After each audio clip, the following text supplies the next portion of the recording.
come this far by faith. Just remember. Just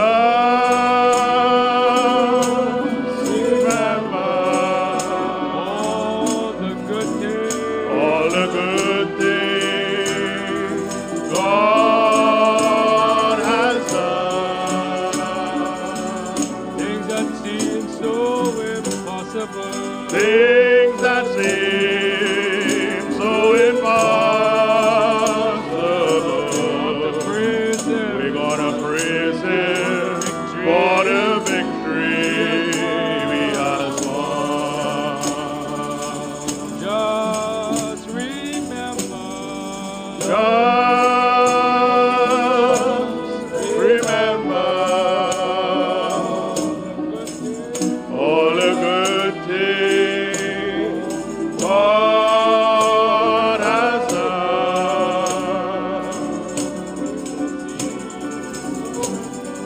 Things that seem so impossible. We're gonna praise Him for the victory He has won.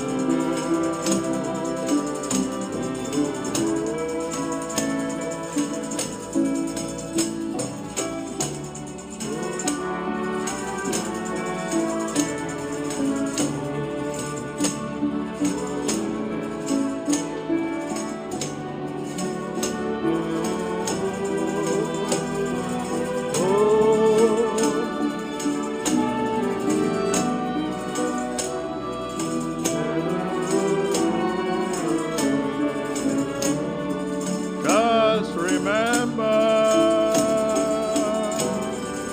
Just remember all the good things God has done. Things that seem so impossible. Things that seem so impossible. We want to praise Him We want to praise Him for the victory for the victory He has He won. has won. We've come this far.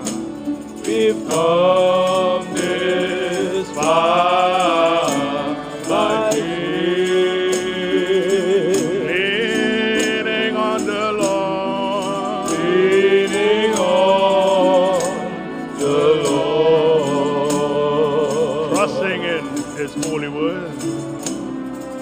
trusting in His holy word. He never failed me yet. He never failed me yet, And He never will. and He never will. Oh,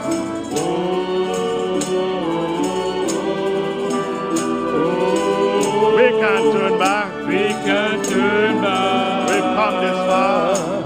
We've come this far by faith. Just remember. Just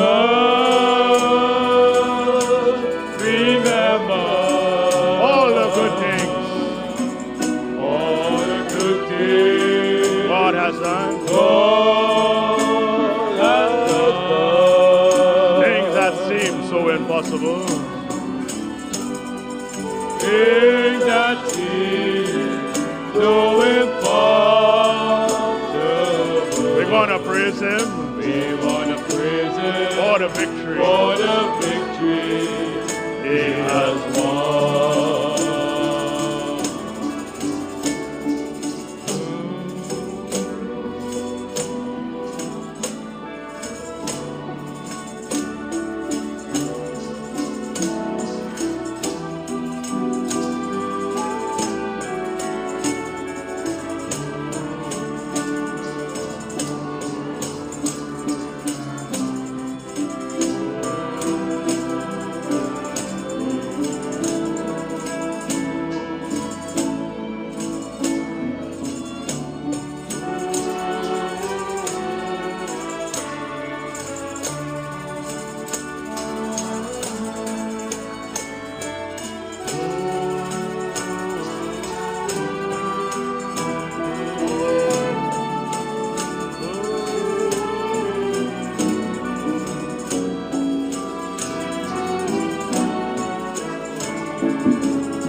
I take, each step I take, my Savior goes. my Savior goes before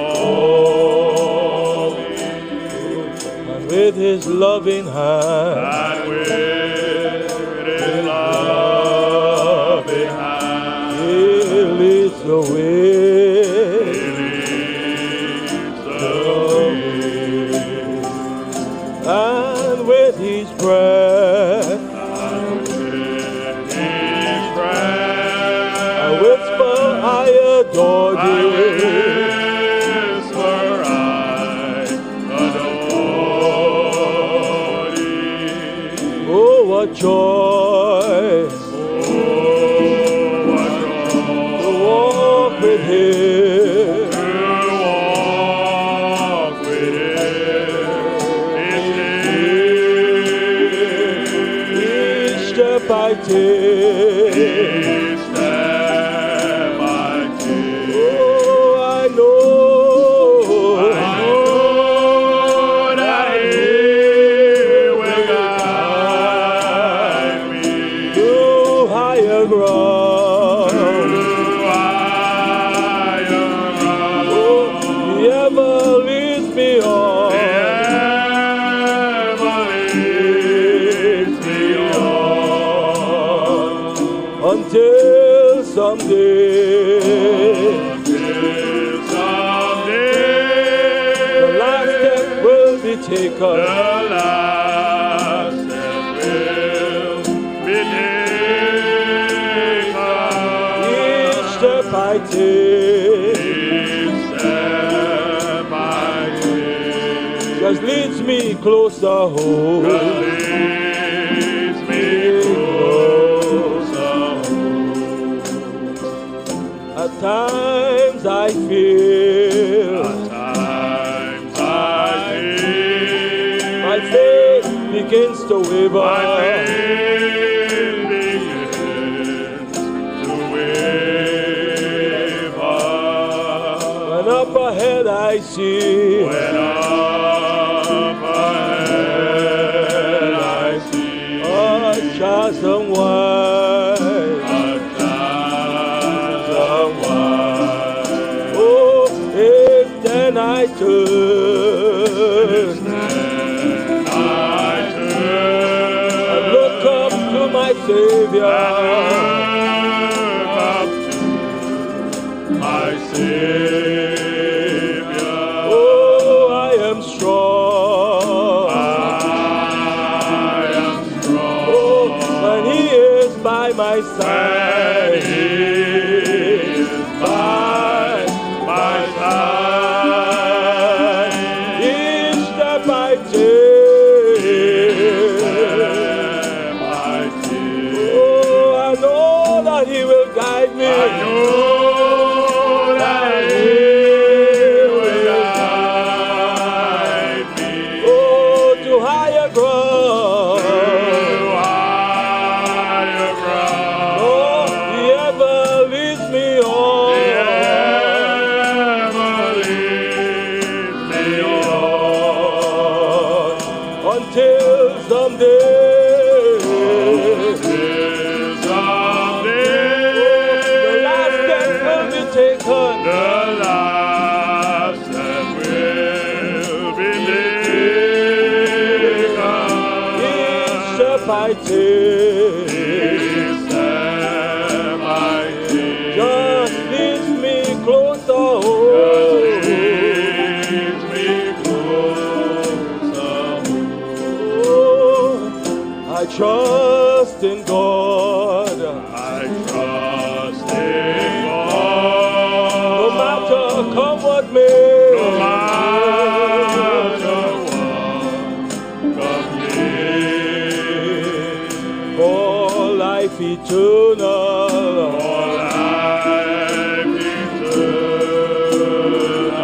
is in His hand. is in His hand. Oh, He holds the key He holds the key that opens up the way. that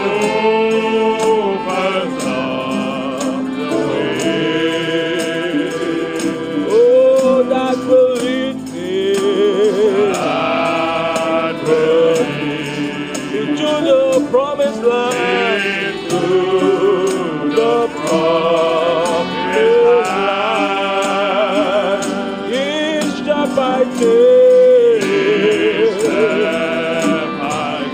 Oh, I know that He will guide me.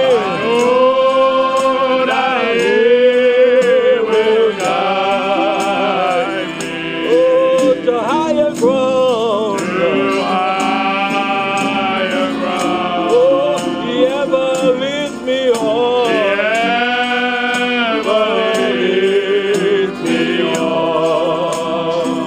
Until someday.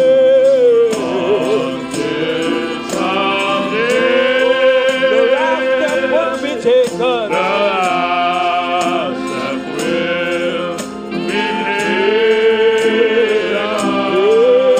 By day. Just lead me closer home.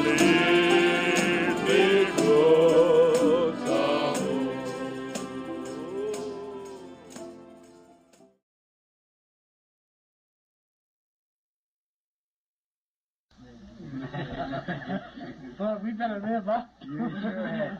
If it's good enough for you all, it's good enough. என்ன அது மிகவும் அருமையானது. And is there present? உங்களுக்கு நன்றி.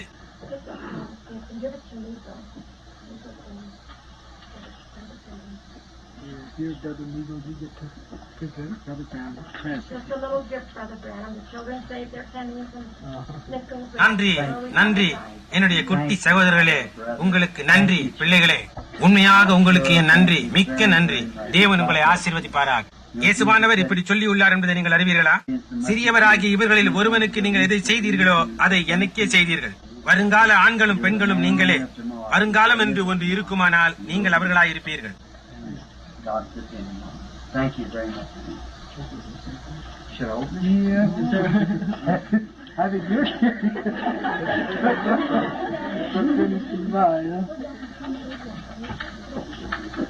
That's the prettiest, kind of hard to follow my eyes.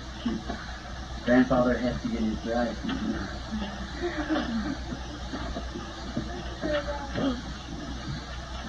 Faith and the grain of mustard seeds and message on me. Isn't that to be I hate for you to do this. Dear Brother Van, friend, we're hoping you'll be blessed with all the things you found and all that happened. And I pray, Lord Jesus, richly bless you. Well, that's really key. Thank you, Lord. Each and every one of you. That's really nice. Brother Bram, I believe you agree we got a good Sunday school teacher. You sure have. This is so done up so nice, I hate to undo it. I bet one of the mommies did this one. Is that right?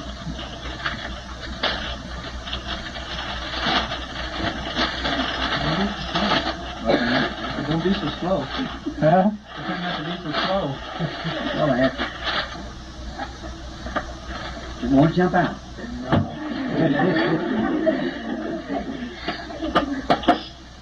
Oh my! Isn't that beautiful? Oh, that's really.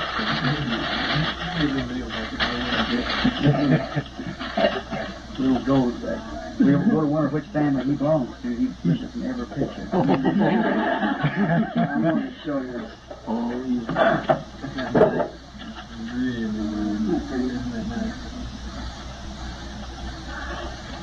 Children, that's the hornet plane. And I'll take this and hang it in our new home. And I suppose as long as we have a home, we'll have this in memory of this little Sunday school here at Prescott. I give thanks to God. Give thanks unto the Lord for everything. And I give thanks unto God for such fine little boys and girls as you all are. Just to think of me in this time. God bless all of you. Thanks a lot. Yeah. Really nice. Inspiration, that's just what we was wanting, something like that to happen. And now, I believe the young girls are going to give us a song or two, and then Brother Bram will take them.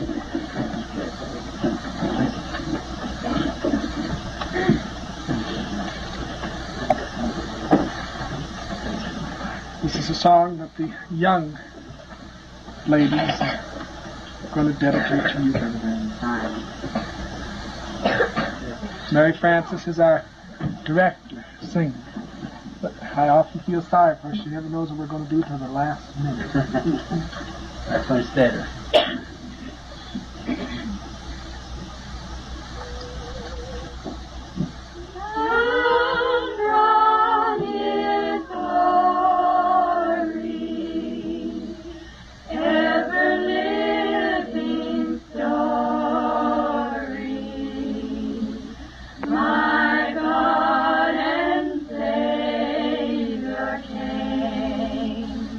And Jesus was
ask everyone to sing the chorus before we turn it over to Brother Brown. Oh, how I love him.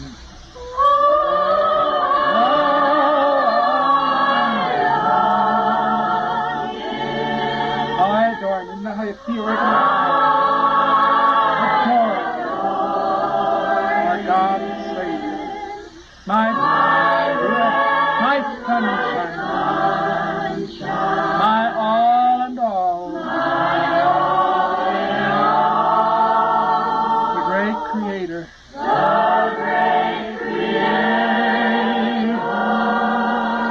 He came.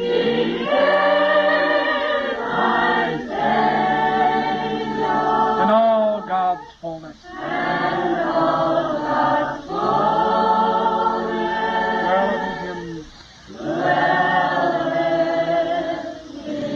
Sing the chorus again, Brother Enoch.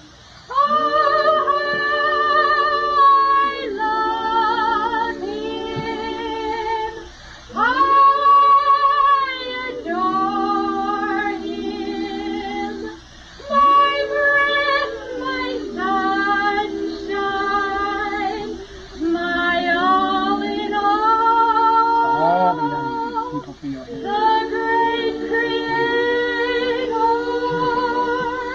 He came, my Savior, and all God's fullness dwelleth in Him. Let's sing it, Only Believe.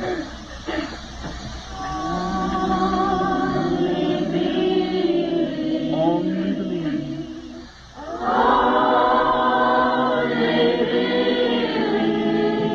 All things are possible. All things are possible. Only believe.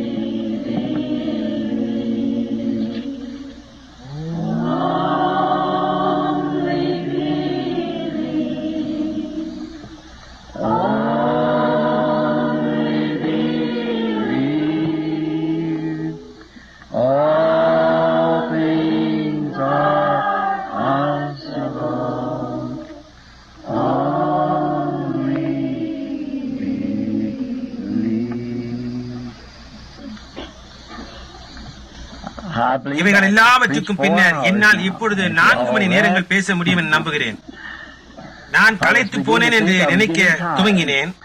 சின்ன பையன்களும் சின்ன பெண்களும் இவ்வளவு அருமையாக பாட முடிகின்றது ஆச்சரியமல்ல. உங்களுடைய மூத்த சகோதரிகளும் தாய்மார்களும் எப்படி பாடுகிறார்கள் என்பதை கவனியுங்கள். அற்புதமான பாடகர்கள். அது மிகவும் அருமையாக இருக்கின்றது. அந்த பாடலை நடத்தின அந்த சிறுமியார் நான் அங்கே சந்தித்தேனே, அந்த பெண் தானா?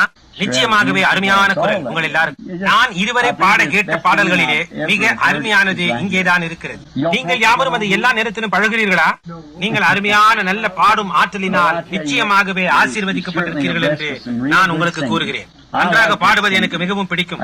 அருமையாக பாடுவது நான் அவ்வளவாக விரும்புவேன். நான் பரலோகத்தில் சேரும்போது அவர்கள் அங்கே எங்கே பாடுகிறார்களோ நான் அவ்விடம் போய் அதை கேட்பேன் என்று நான் எப்பொழுதும் சொல்லுவதுண்டு. பாடலினால் என்னால் ஒரு திருப்தியை பெறவே முடியவில்லை. பாடுவது தைரியத்தை கொடுக்கின்றது என்று உங்களுக்கு தெரியும். உங்களுக்கு தெரியாதா? போர் வீரர்கள் யுத்த காலத்திற்கு போகும்போது அவர்கள் என்ன செய்வார்கள் என்று உனக்கு தெரியுமா? அவர்கள் இன்னிசை வாசித்து பாடி தங்களுக்கு தைரியம் ஊட்டும்படி மற்ற காரியங்களையும் செய்வார்கள். நாம் யுத்தத்திற்கு போகும்போதும் நாம் பாடுகிறோம். நாம் தொடர்ந்து போகும்படியாய் அது நமக்கு தைரியத்தை கொடுக்கின்றது. அந்த அருமையான அன்பளிப்பிற்காக குட்டி பயல்களே, உங்களுக்கு என்னுடைய நன்றி. அது அப்படிதான். திருமதி பிரன்ஹாம், ரெபேக்கால், ஜோசப், சாரா மற்றும் நாங்கள் யாவரும் உங்களுக்கு எங்கள் மிகுந்த நன்றியை தெரிவிக்கிறோம். அதை சொல்லுவதென்றால் எளிதல்ல. சின்ன பிள்ளைகளுக்குள்ள இவர்களுக்கு எப்படி சொல்லுவது? உங்களுடைய சில்லறைகளை சேமித்து எனக்கு அன்பளிப்பு கொடுத்தீர்கள் என்பதை அறிந்தபடியினால் எப்படி சொல்வது? எனக்கு அதை ஏற்றுக்கொள்ள விருப்பமில்லை. நான் அதை எப்படி உணர்கிறேன் என்று உங்களுக்கு தெரியும். அதை ஏற்றுக்கொள்ள எனக்கு விருப்பமில்லை. இருந்த போதிலும் அதை நான் பார்த்த போது அதற்குள்ளாக $10 நோட்டு வைக்கப்பட்டிருந்தது. நான் அதை ஏற்றுக்கொள்ளலாமா என்று நினைத்தேன். நான் அதை எப்படி செய்ய முடியும் என்று எண்ணினேன். ஆனால் நீங்கள் அறிந்து கொள்ள வேண்டும் என்று நான் விரும்புகின்ற ஒரு சிறு கதை என் நினைவுக்கு வருகின்றது. ஒரு நாள் ஒரு விதவையான ஒரு ஸ்திரீ இருந்தால் அவளுக்கு சில குழந்தைகள் இருந்தன. ஒரு கால் அந்த குழந்தைகளுடைய தகப்பனார் போய்விட்டு இருக்கலாம். அவளிடம் 2 காசுகள் மட்டுமே இருந்தது. ஒரு நேரம் அவள் தெருவழியே வந்தால் அது தசமபாக பணமாக இருந்தது. நீங்கள் சேமித்து வைத்தது போன்ற சின்ன காசுகள். And she threw it அவள் into the அதை தேவனுடைய treasury of God. பொக்கிஷத்தில் போய் போட்டுவிட்டாள். இயேசுவானவர் அங்கே நின்று கொண்டு அவளை கவனித்துக் கொண்டிருந்தார். நான் அங்கே நின்று கொண்டிருந்திருப்பேன், ஆனால் நான் என்ன செய்திருப்பேன் என்று ஆச்சரியப்படுகிறேன். ஒரு கால் அவள் அண்டை ஓடி போய், சகோதரியே, வேண்டாம் வேண்டாம், நீங்கள் அதை செய்ய வேண்டாம். பார்க்க போனால் உண்மையாகவே அது எங்களுக்கு அது தேவையில்லை. உன் பிள்ளைகளுக்காக அது உனக்கே தேவையாயிருக்கிறது என்று சொல்லி இருப்பேன். See? புரிகின்றதா? அதை செய்யும்படியாய் நான் அவளை அனுமதித்திருக்கவே மாட்டேன். ஆனால் இயேசுவானவரோ அதை அவள் செய்யும்படியாய் அனுமதித்தார். பாருங்கள், அவள் அதை செய்யும்படியாய் அனுமதித்தார். பெற்றுக்கொள்வதை காட்டிலும் கொடுப்பது மிகவும் ஆசீர்வாதமானது என்று அவர் அறிந்திருந்தார். அவளுக்கு அவர் என்ன செய்ய போகிறார் என்பதை அவர் அறிவார். பாருங்கள், ஆகவே சிறு பிள்ளைகளே, என் முழு இருதயத்தோடு நான் உங்களுக்கு நன்றி சொல்கிறேன். இந்த அருமையான ஐக்கியத்தின் நேரத்திற்காக உங்கள் ஒவ்வொருவருக்கும் நான் நன்றி கூற விரும்புகிறேன். சகோதரன் லியோ, ஜீன், இது எனக்கு உண்மையாகவே 3 நாள் ஆராதனையாய் இருந்தது. நான் காற்றுக்குள் இருக்கும் போது கூட வேட்டையாடுகிறேன் என்று நினைக்கும்படியாய் நான் என்னை தானே முழுவதுமாய் அதிலே விட முயற்சிக்கும் போது, எப்படி ஏதோ நான் உன்னை நோக்கி பார்ப்பேன், நீ பேசுவதை கேட்பேன். உங்களுடைய வீடுகளை சந்திக்கும்படியான ஸ்லாக்கியம் எனக்கு கிடைத்தது. நான் பார்த்ததே கிடையாது, அதற்குள் நடந்து போனதும் கிடையாது. நான் அதை ஒரு கிராமம் என்று அழைக்கப் போகிறேன். இவ்வளவு சுத்தமான ஒழுங்கான வீடுகளையும் ஜனங்களையும் நான் கண்டதில்லை. அதிலும் சுவிசேஷத்திற்கும் கிறிஸ்துவுக்கும் இவ்வளவு மரியாதை கொடுக்கிறவர்களை நான் ஒருபோதும் எங்கேயும் கண்டதில்லை.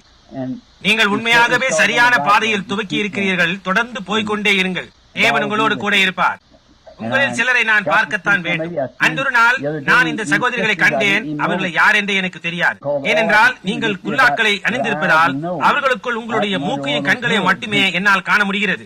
சகோதரன் லியோ ஜீன் அவர்களின் உபசாரத்தின் மூலமாக இப்பொழுது உங்களை நன்றாய் அறிவேன் என்று நம்புகிறேன். இவர்கள் என்னை உங்களுடைய வீடுகளுக்கெல்லாம் என்னை கொண்டு சென்று காட்டி சிறு பிள்ளைகளோடு கைகள் குலுக்கும்படியா செய்தார்கள். வருங்காலம் என்று ஒன்று இருக்குமானால் இவர்கள் தீர்க்க தரிசிகளுமாய் இருக்க போகிறவர்கள். இயேசுவானவர் சிறு பிள்ளைகளை நேசிக்கிறார் என்று உங்களுக்கு தெரியுமா? அவர் நேசிக்கிறார் என்று உங்களுக்கு தெரியும். ஒரு நேரத்திலே மோசே என்ற ஒரு சிறு பையன் இருந்தான். அவனை குறித்து சிறிது நேரம் நாம் பேச போகிறோம். அவன் ஒரு அருமையான பையன். அவனை ஒரு நல்ல பையன் ஆக்கினது என்ன, உதவி செய்தது என்னவென்று உங்களுக்கு தெரியுமா? அவனை வளர்க்கும்படியாக அவனுக்கு ஒரு அருமையான தாயார் இருந்தார். பாருங்கள், அவள் தான் அவனை அப்படி ஆக்கினால் கர்த்தரை குறித்து அவனுக்கு போதித்தார். சிறு பையன்களும் சிறு பெண்களும் ஆகிய உங்களுக்கும் உங்களை வளர்க்கவும் உங்களுக்கு போதிக்கவும் அதே மாதிரியான தாய்மார்கள் இருக்கிறார்கள். அவர்களை அப்படி கண்காணியுங்கள். வேதத்தில் இருக்கின்ற முதலாவது கற்பனை என்னவென்று உங்களுக்கு தெரியுமா? அதாவது வாக்குத்தத்தத்தோடு கூடிய ஒரு கற்பனை என்னவென்று உங்களுக்கு தெரியுமா? இந்த கற்பனைகளை புரிந்து கொள்வது ஒரு கால் உங்களுக்கு கொஞ்சம் கடினமாயிருக்கலாம். முதலாவது கற்பனை என்னவென்றால், என்னை அன்றி உங்களுக்கு வேறு தேவர்கள் உண்டாயிருக்க வேண்டாம் என்பதே. ஆனால் பெரிய கற்பனை வாக்குத்தத்தத்தையும் உடைய முதலாவது கற்பனை பாருங்கள், பிள்ளைகளுக்குரியதாயிருக்கிறது. பாருங்கள், அது பிள்ளைகளுக்குரியதாயிருக்கிறது. உங்களுக்கு தெரியுமா? புரிகின்றதா? பிள்ளைகளே, உங்கள் பெற்றாருக்கு கீழ்ப்படியுங்கள். அப்பொழுது தேவன் இந்த பூமியில் உங்களுக்கு கொடுத்த நாட்களை நீடித்திருக்க பண்ணுவார். உங்கள் பெற்றோரை கவனித்து நீ அவர்களுக்கு செய்ய வேண்டியதை செய்யுங்கள். அது பூமியின் மேல் உன் நாட்களையும் தேவன் உனக்கு கட்டளையிட்ட நாட்களையும் நீடிக்க பண்ணும். நீ அவருக்கு அதிக காலம் சேவை செய்யும்படியாக. வரப்போகின்ற நாட்களின் சுவிசேஷர்களை, பாடகர்களை, போதகர்களை இன்றைக்கு நான் நோக்கி பார்த்துக் கொண்டிருக்கிறேன் என நம்புகிறேன். அப்படி நமக்கு ஒரு காலம் பின்னால் இருக்குமானால், இங்கே ஒரே ஒரு காரியம் இருக்கின்றது. நேசிப்பதில் ஒரு மனிதனை கொன்று போடுகிறீர்கள். நான் சாப்பிடுவது, என்னால் முடிந்தவரை சாப்பிடுவது, இவ்வளவு அதிகமாக என்னை ஒருபோதும் பராமரித்ததில்லை. நான் பரலோகத்திலிருந்து கீழே விடப்பட்ட ஒரு தூதனாய் இருந்திருப்பேனால் இதை காட்டிலும் மேலாக என்னை பராமரித்திருக்க மாட்டீர்கள். என்னால் உங்களிடத்தில் சொல்லக்கூடியதெல்லாம் உங்களுக்கு நன்றி என்பதுதான்.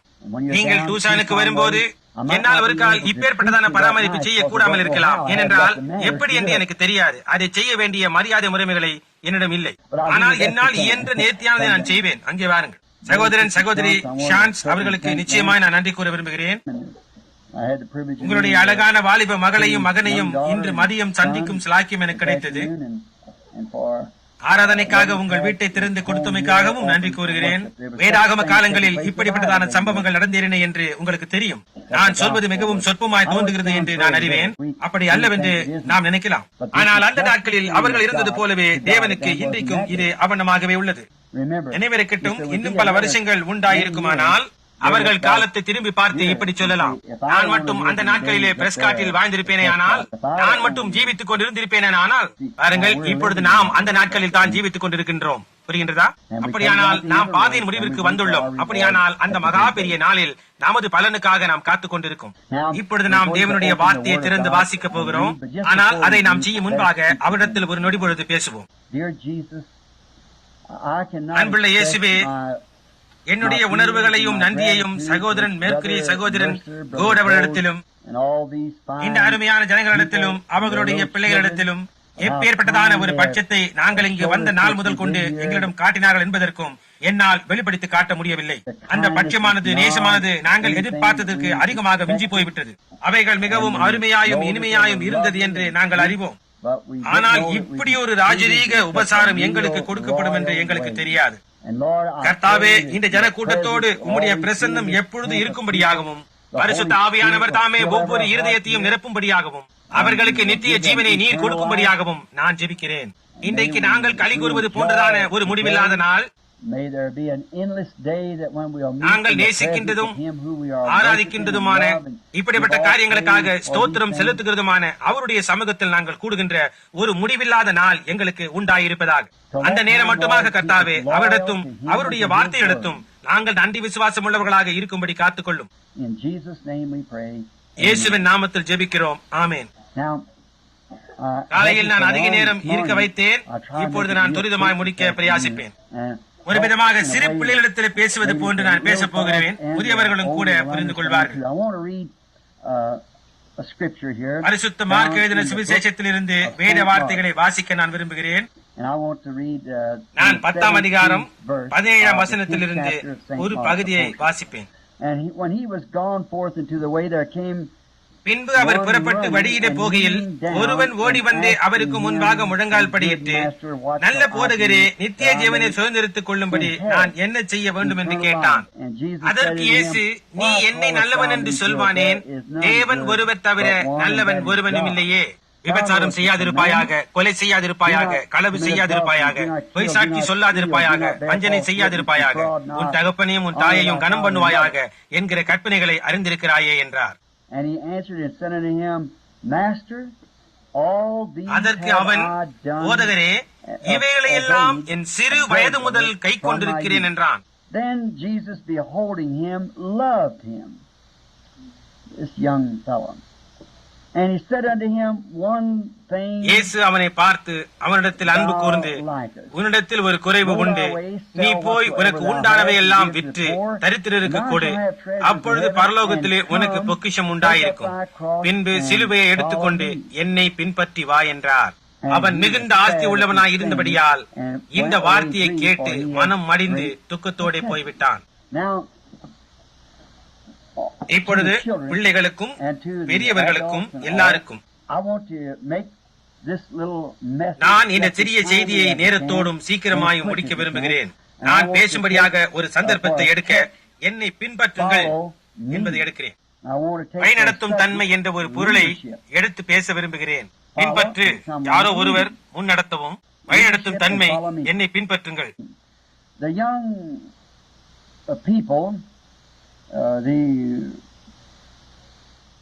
நினைவில் வையுங்கள், நம்மில் யாரேனும் எப்பொழுதாவது முதல் அடி எடுத்து வைத்திருப்போமானால் அதில் யாரோ நம்மை வழிநடத்தினார்கள். தாய்மார்களே, உங்களுடைய மகனோ மகளோ எடுத்து வைத்த முதல் அடி நினைவிருக்கின்றதா? அவர்கள் அதை ஒருபோது நினைப்பது கிடையாது. உன்னுடைய முதல் அடியை எடுத்து வைக்கும் போது யாரோ உன்னை முன்னடத்தினார்கள். எனக்கு நினைவிருக்கின்றது, பில்லி பால் தன்னுடைய முதல் அடியை எடுத்து வைத்த போது, இன்னும் யோசேப்பு மற்றவர்கள் எல்லாரும் தான் அவர்கள் முதல் அடி எடுத்து வைத்தது எனக்கு நினைவிருக்கின்றது. வழக்கமாக ஒரு குழந்தையினுடைய முதல் அடிகளை வைக்க நடத்துவது ஒரு தாய் தான். ஏனென்றால் தகப்பனார் ஜீவிப்பதற்காக வெளியே சென்று உழைப்பதனால் தாய் தான் வீட்டில் இருப்பாள். இப்படியாய் அவர்கள் முதல் அடியை எடுத்து வைப்பார்கள். இரவு நேரங்களில் அவர்கள் வீட்டிற்கு வரும்போது தகப்பனத்தில் அவள் எப்பொழுதும் சொல்லுவாள், ஓ பா, தெரியுமா, ஜானி, மேரி, சிறு பையனோ பெண்ணோ குழந்தையால் நடக்க முடியும், வந்து பாருங்களே என்பாள். ஒரே ஒரு அடித்தான். அதற்கே ஒரு கால் தாயானவள் அவனை பிடிக்க வேண்டும். தாயாரின் விரல்களை ஈர்க்க பிடிக்க வேண்டியதா இருந்தது. ஏனென்றால் நீங்கள் ஒரு விதமாக பலவீனமாக இருந்தீர்கள். பக்கவாட்டில் விழுந்து விடுவீர்கள். உங்களுக்கு தெரியுமா, கொஞ்சம் விழுந்து விடுவீர்கள். ஆகவே உங்களது முதல் அடியை எடுத்து வைக்கும் போது உங்களுடைய தாயாரின் கருத்தை பற்றிக் கொள்ள வேண்டியதா இருந்தது. உன்னுடைய முதல் அடியை நீ எடுத்து வைக்கும் போது யாரோ உனக்கு உதவி செய்தார்கள். உன்னுடைய ஜீவியத்தில் நீ ஒரு கடைசி அடியை எடுத்து வைக்க வேண்டியதா இருக்குமானால் யாரோ உன்னை வழிநடத்திக் கொண்டு போவார்கள். பாருங்கள், சரிதானே? நீங்கள் அதை நினைவு கூற வேண்டும் என்று நான் விரும்புகிறேன். உன்னுடைய முதல் அடியில் யாரோ உன்னை நடத்தினார்கள். somebody. உன்னுடைய கடைசி அடியையும் யாராவது நடத்தி கொண்டிருப்பார்கள். நாம் நடத்தப்பட வேண்டியவளாய் இருக்கிறோம். உங்களுக்கு தெரியும், தேவன் நம்மை செம்மறியாடுகளை போல நினைக்கிறார் என்று. செம்மறி ஆடானது தானாக வழிநடந்து போகாது என்று உங்களுக்கு தெரியுமா? அவன் அலைந்து திரிந்து வழி தவறி போய் விடுவான். அவனால் தானாகவே தன்னை நடத்திக் கொள்ள தெரியாது. அதனை வழிநடத்தும்படியாக அதற்கு யாராவது இருக்க வேண்டும். சில நேரங்களில் மேய்ப்பன் தான் ஆடுகளை வழிநடத்த வேண்டியவனாயிருக்கிறான். அது கர்த்தராகிய இயேசுவானவர் பூமியின் மேல் இருந்த நாட்களில் ஆடுகளை நடத்தின நல்ல மேய்ப்பனாய் அவர் இருந்தார். ஆனால் இன்றைக்கோ நாம் இன்னொரு நாளில் ஜீவித்துக் கொண்டிருக்கிறோம். எல்லா காரியங்களும் மாற்றப்பட்டு தலைகீழாக்கப்பட்டிருக்கிறது. ஆனால் இன்றைக்கு எந்த மனிதன் செம்மறியாடு நடத்த வேண்டியவனாய் இருக்கிறான் என்று உங்களுக்கு தெரியுமா? A goat. ஒரு வெள்ளாடு. அந்த வெள்ளாடு செம்மறியாடுகளை எங்கே நடத்துகிறது என்று உங்களுக்கு தெரியுமா? நேராக கழுத்து வெட்டப்படும்படி உள்ளே கொண்டு போகின்றது.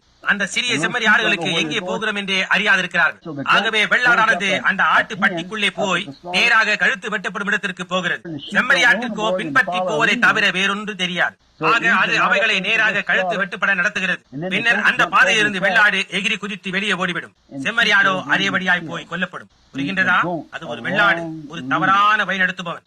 ஆனால் ஆடுகளை நடத்துகிறதான நல்ல மேய்ப்பன் இயேசுவே. அவர் அவைகளின் கரங்களை பற்றி பிடித்து ஜீவனுக்குள் நடத்துகிறார். புரிகின்றதா? செம்மறி ஆடுகளை யாராவது ஒருவர் நடத்த வேண்டும். முதலாவது காரியம் தாயினுடைய பாசம், பின்னர் தகப்பனுடைய வார்த்தை. உன்னுடைய தாயார் உன்னுடைய முதலடியை உனக்கு கொடுத்த பின்னர் நீ உன் தகப்பனை நோக்கி பார்க்கிறாய். நாம் எல்லாரும் ஞானத்திற்காக, ஏனென்றால் அவரே வீட்டுக்கு தலையானவர். வழக்கமாக தகப்பன் அவர் மிகவும் சாமர்த்தியமானவர் என்பதற்காக அல்ல, அவர் குடும்பத்துக்கு தலைமையாக வைக்கப்பட்டபடியினாலே. ஆகவே நாம் நம்முடைய தகப்பனார் சொல்லும் விதமாய் பின்பற்றுகிறோம். மகனே, நீ என்ன காரியத்தை செய்வது எனக்கு பிரியமில்லை என்று சொல்வாரானால் நாம் அவர் சொல்வதற்கு செவி சாய்க்கிறோம். ஏனென்றால் அது ஞானம். ஆனால் கவனியுங்கள், அவர் அதிகமாக கற்றறிந்துள்ளார். அவர் என்ன கற்றுள்ளார் என்பதை அறியும் வண்ணமாகவே நாம் அவரிடம் கேட்க வேண்டும். அப்படியானால் அதன் மூலமாய் அவர் கற்றறிந்துள்ளதால் நாம் பயனடையலாம். நீ போகாதே, இதை செய்யாதே, ஏனென்றால் நான் அதை செய்துள்ளேன். என் தகப்பனார் நான் அதை செய்யக்கூடாது என்று சொன்னார், ஆனால் நான் போய் செய்தேன். அதன் விளைவாக எனக்கு இந்த காரியம் ஏதோ தவறானது சம்பவித்தது என்று அவர் சொல்லுகிறார். பின்னர் தகப்பனார் எப்படி செய்ய வேண்டும் என்றும் சரியாக எப்படி செய்ய வேண்டும் என்றும் சொல்லித் தருகிறார். நாம் தகப்பனிடத்திலிருந்து ஞானத்தையும் புரிந்து கொள்ளுதலையும் பெற்றுக் கொள்ளும் நேரம் வரும் வரைக்கும் தாயானவள் நம்மை நடத்துவாள். அதன் பின்னர் நாம் இன்னொருவரை பெற்றுக் கொள்கிறோம். இன்னொரு வழி நடத்துபவரை நாம் பெற்றுக் கொள்கிறோம். அது ஒரு உபாத்தியாயர், ஒரு நல்ல பள்ளிக்கூட உபாத்தியாயர். அவர் உனக்கு போதிக்க முயற்சித்து ஒரு நல்ல கல்வி அறிவை உனக்கு தருவார். வாழ்க்கையில் உன்னை ஒரு ஸ்தலத்திலும் ஒரு ஸ்தானத்திலும் மேன்மையாக பொருத்தும்படிக்கு நிவேதத்தை படிக்கும்படிக்கும் பாட்டுகளை படிக்கும்படிக்கும் நீ தேவனை பற்றி அறிந்து கொள்ளவும் நீயாகவே வாசிக்கும்படியாகவும் முயற்சிப்பார். உங்களுக்கு புரிகின்றதா? அதற்கு பின்னர் இன்னொரு காரியம், ஒரு கால் உங்களுக்கு ஏதாவது வாணிபம் இருக்கலாம். அம்மா அப்பா யாராவது உனக்கு ஒரு கடிதம் எழுதலாம், அதை உன்னால் வாசிக்க முடியாமல் இருக்கலாம். பாருங்கள், ஆகவே அந்த உபாத்தியாயினி அப்பொழுது நீ அவளுடைய கண்காணிப்பில் இருக்கிறாய். நீ படிக்கவும் எழுதவும் கற்றுக்கொள்ளும்படி உன்னை வழிநடத்துகிறார். அது ஒரு நல்ல காரியம். ஒரு நல்ல உபாத்தியாயினி உனக்கு சரியானதை போதிக்க. ஆனால் நீ அதை விட்ட பிறகு, அந்த உபாத்தியாயனை விட்ட பிறகு, இப்படி ஒரு உபாத்தியாயனுக்கு பிறகு இன்னொரு உபாத்தியாயனியாக மாறி மாறி குழந்தைகள் வகுப்பிலிருந்து அடுத்தபடியாக நீ உயர்நிலை பள்ளிக்கு அல்லது கல்லூரிக்கு போக மாட்டாய். நீ கல்லூரியை விட்ட பின்னர் உபாத்தியாயர் உன்னை வழிநடத்துவது தீர்ந்தது. புரிகின்றதா? பாருங்கள், தாயானவள் உனக்கு நடக்க சொல்லித் தந்தாள். நீ எப்படி ஒரு விவேகமும் அருமையுமான வாலிபனாய் எப்படி ஆக வேண்டும் என்பதனை, நீ எப்படி உன்னை காத்துக் கொள்ள வேண்டும் என்றும் எப்படி நடந்து கொள்ள வேண்டும் என்றும் தகப்பனார் உனக்கு போதித்தார். உபாத்தியாயினி எப்படி சரியாக எழுத வேண்டும் என்றும் படிக்க வேண்டும் என்றும் உனக்கு ஒரு கல்வி அறிவியை போதித்தார். ஆனால் இப்பொழுதோ நீ உன் தகப்பனாரை விட்டு போகின்றாய், உன் தாயாரை விட்டு போகின்றாய், உன்னுடைய உபாத்தியாயினையும் விட்டு போகின்றாய். இப்பொழுது இந்த தருணத்திலிருந்து உன்னை வேறு யாராவது வழிநடத்த வேண்டும். இத்தருணத்திலிருந்து யார் உன்னை வழிநடத்த வேண்டும் என்று நீ விரும்புகின்றாய்? ஒரு சிறு பிள்ளை இயேசு என்று சொல்லுகிறது, அது சரியே. அத்தருணத்திலிருந்து இயேசுவானவர் உன்னை வழிநடத்தலாம். அது ஒரு அருமையான ஒரு நல்ல பதில். அத்தருணத்திலிருந்து இயேசு உன்னை வழிநடத்துகிறார்.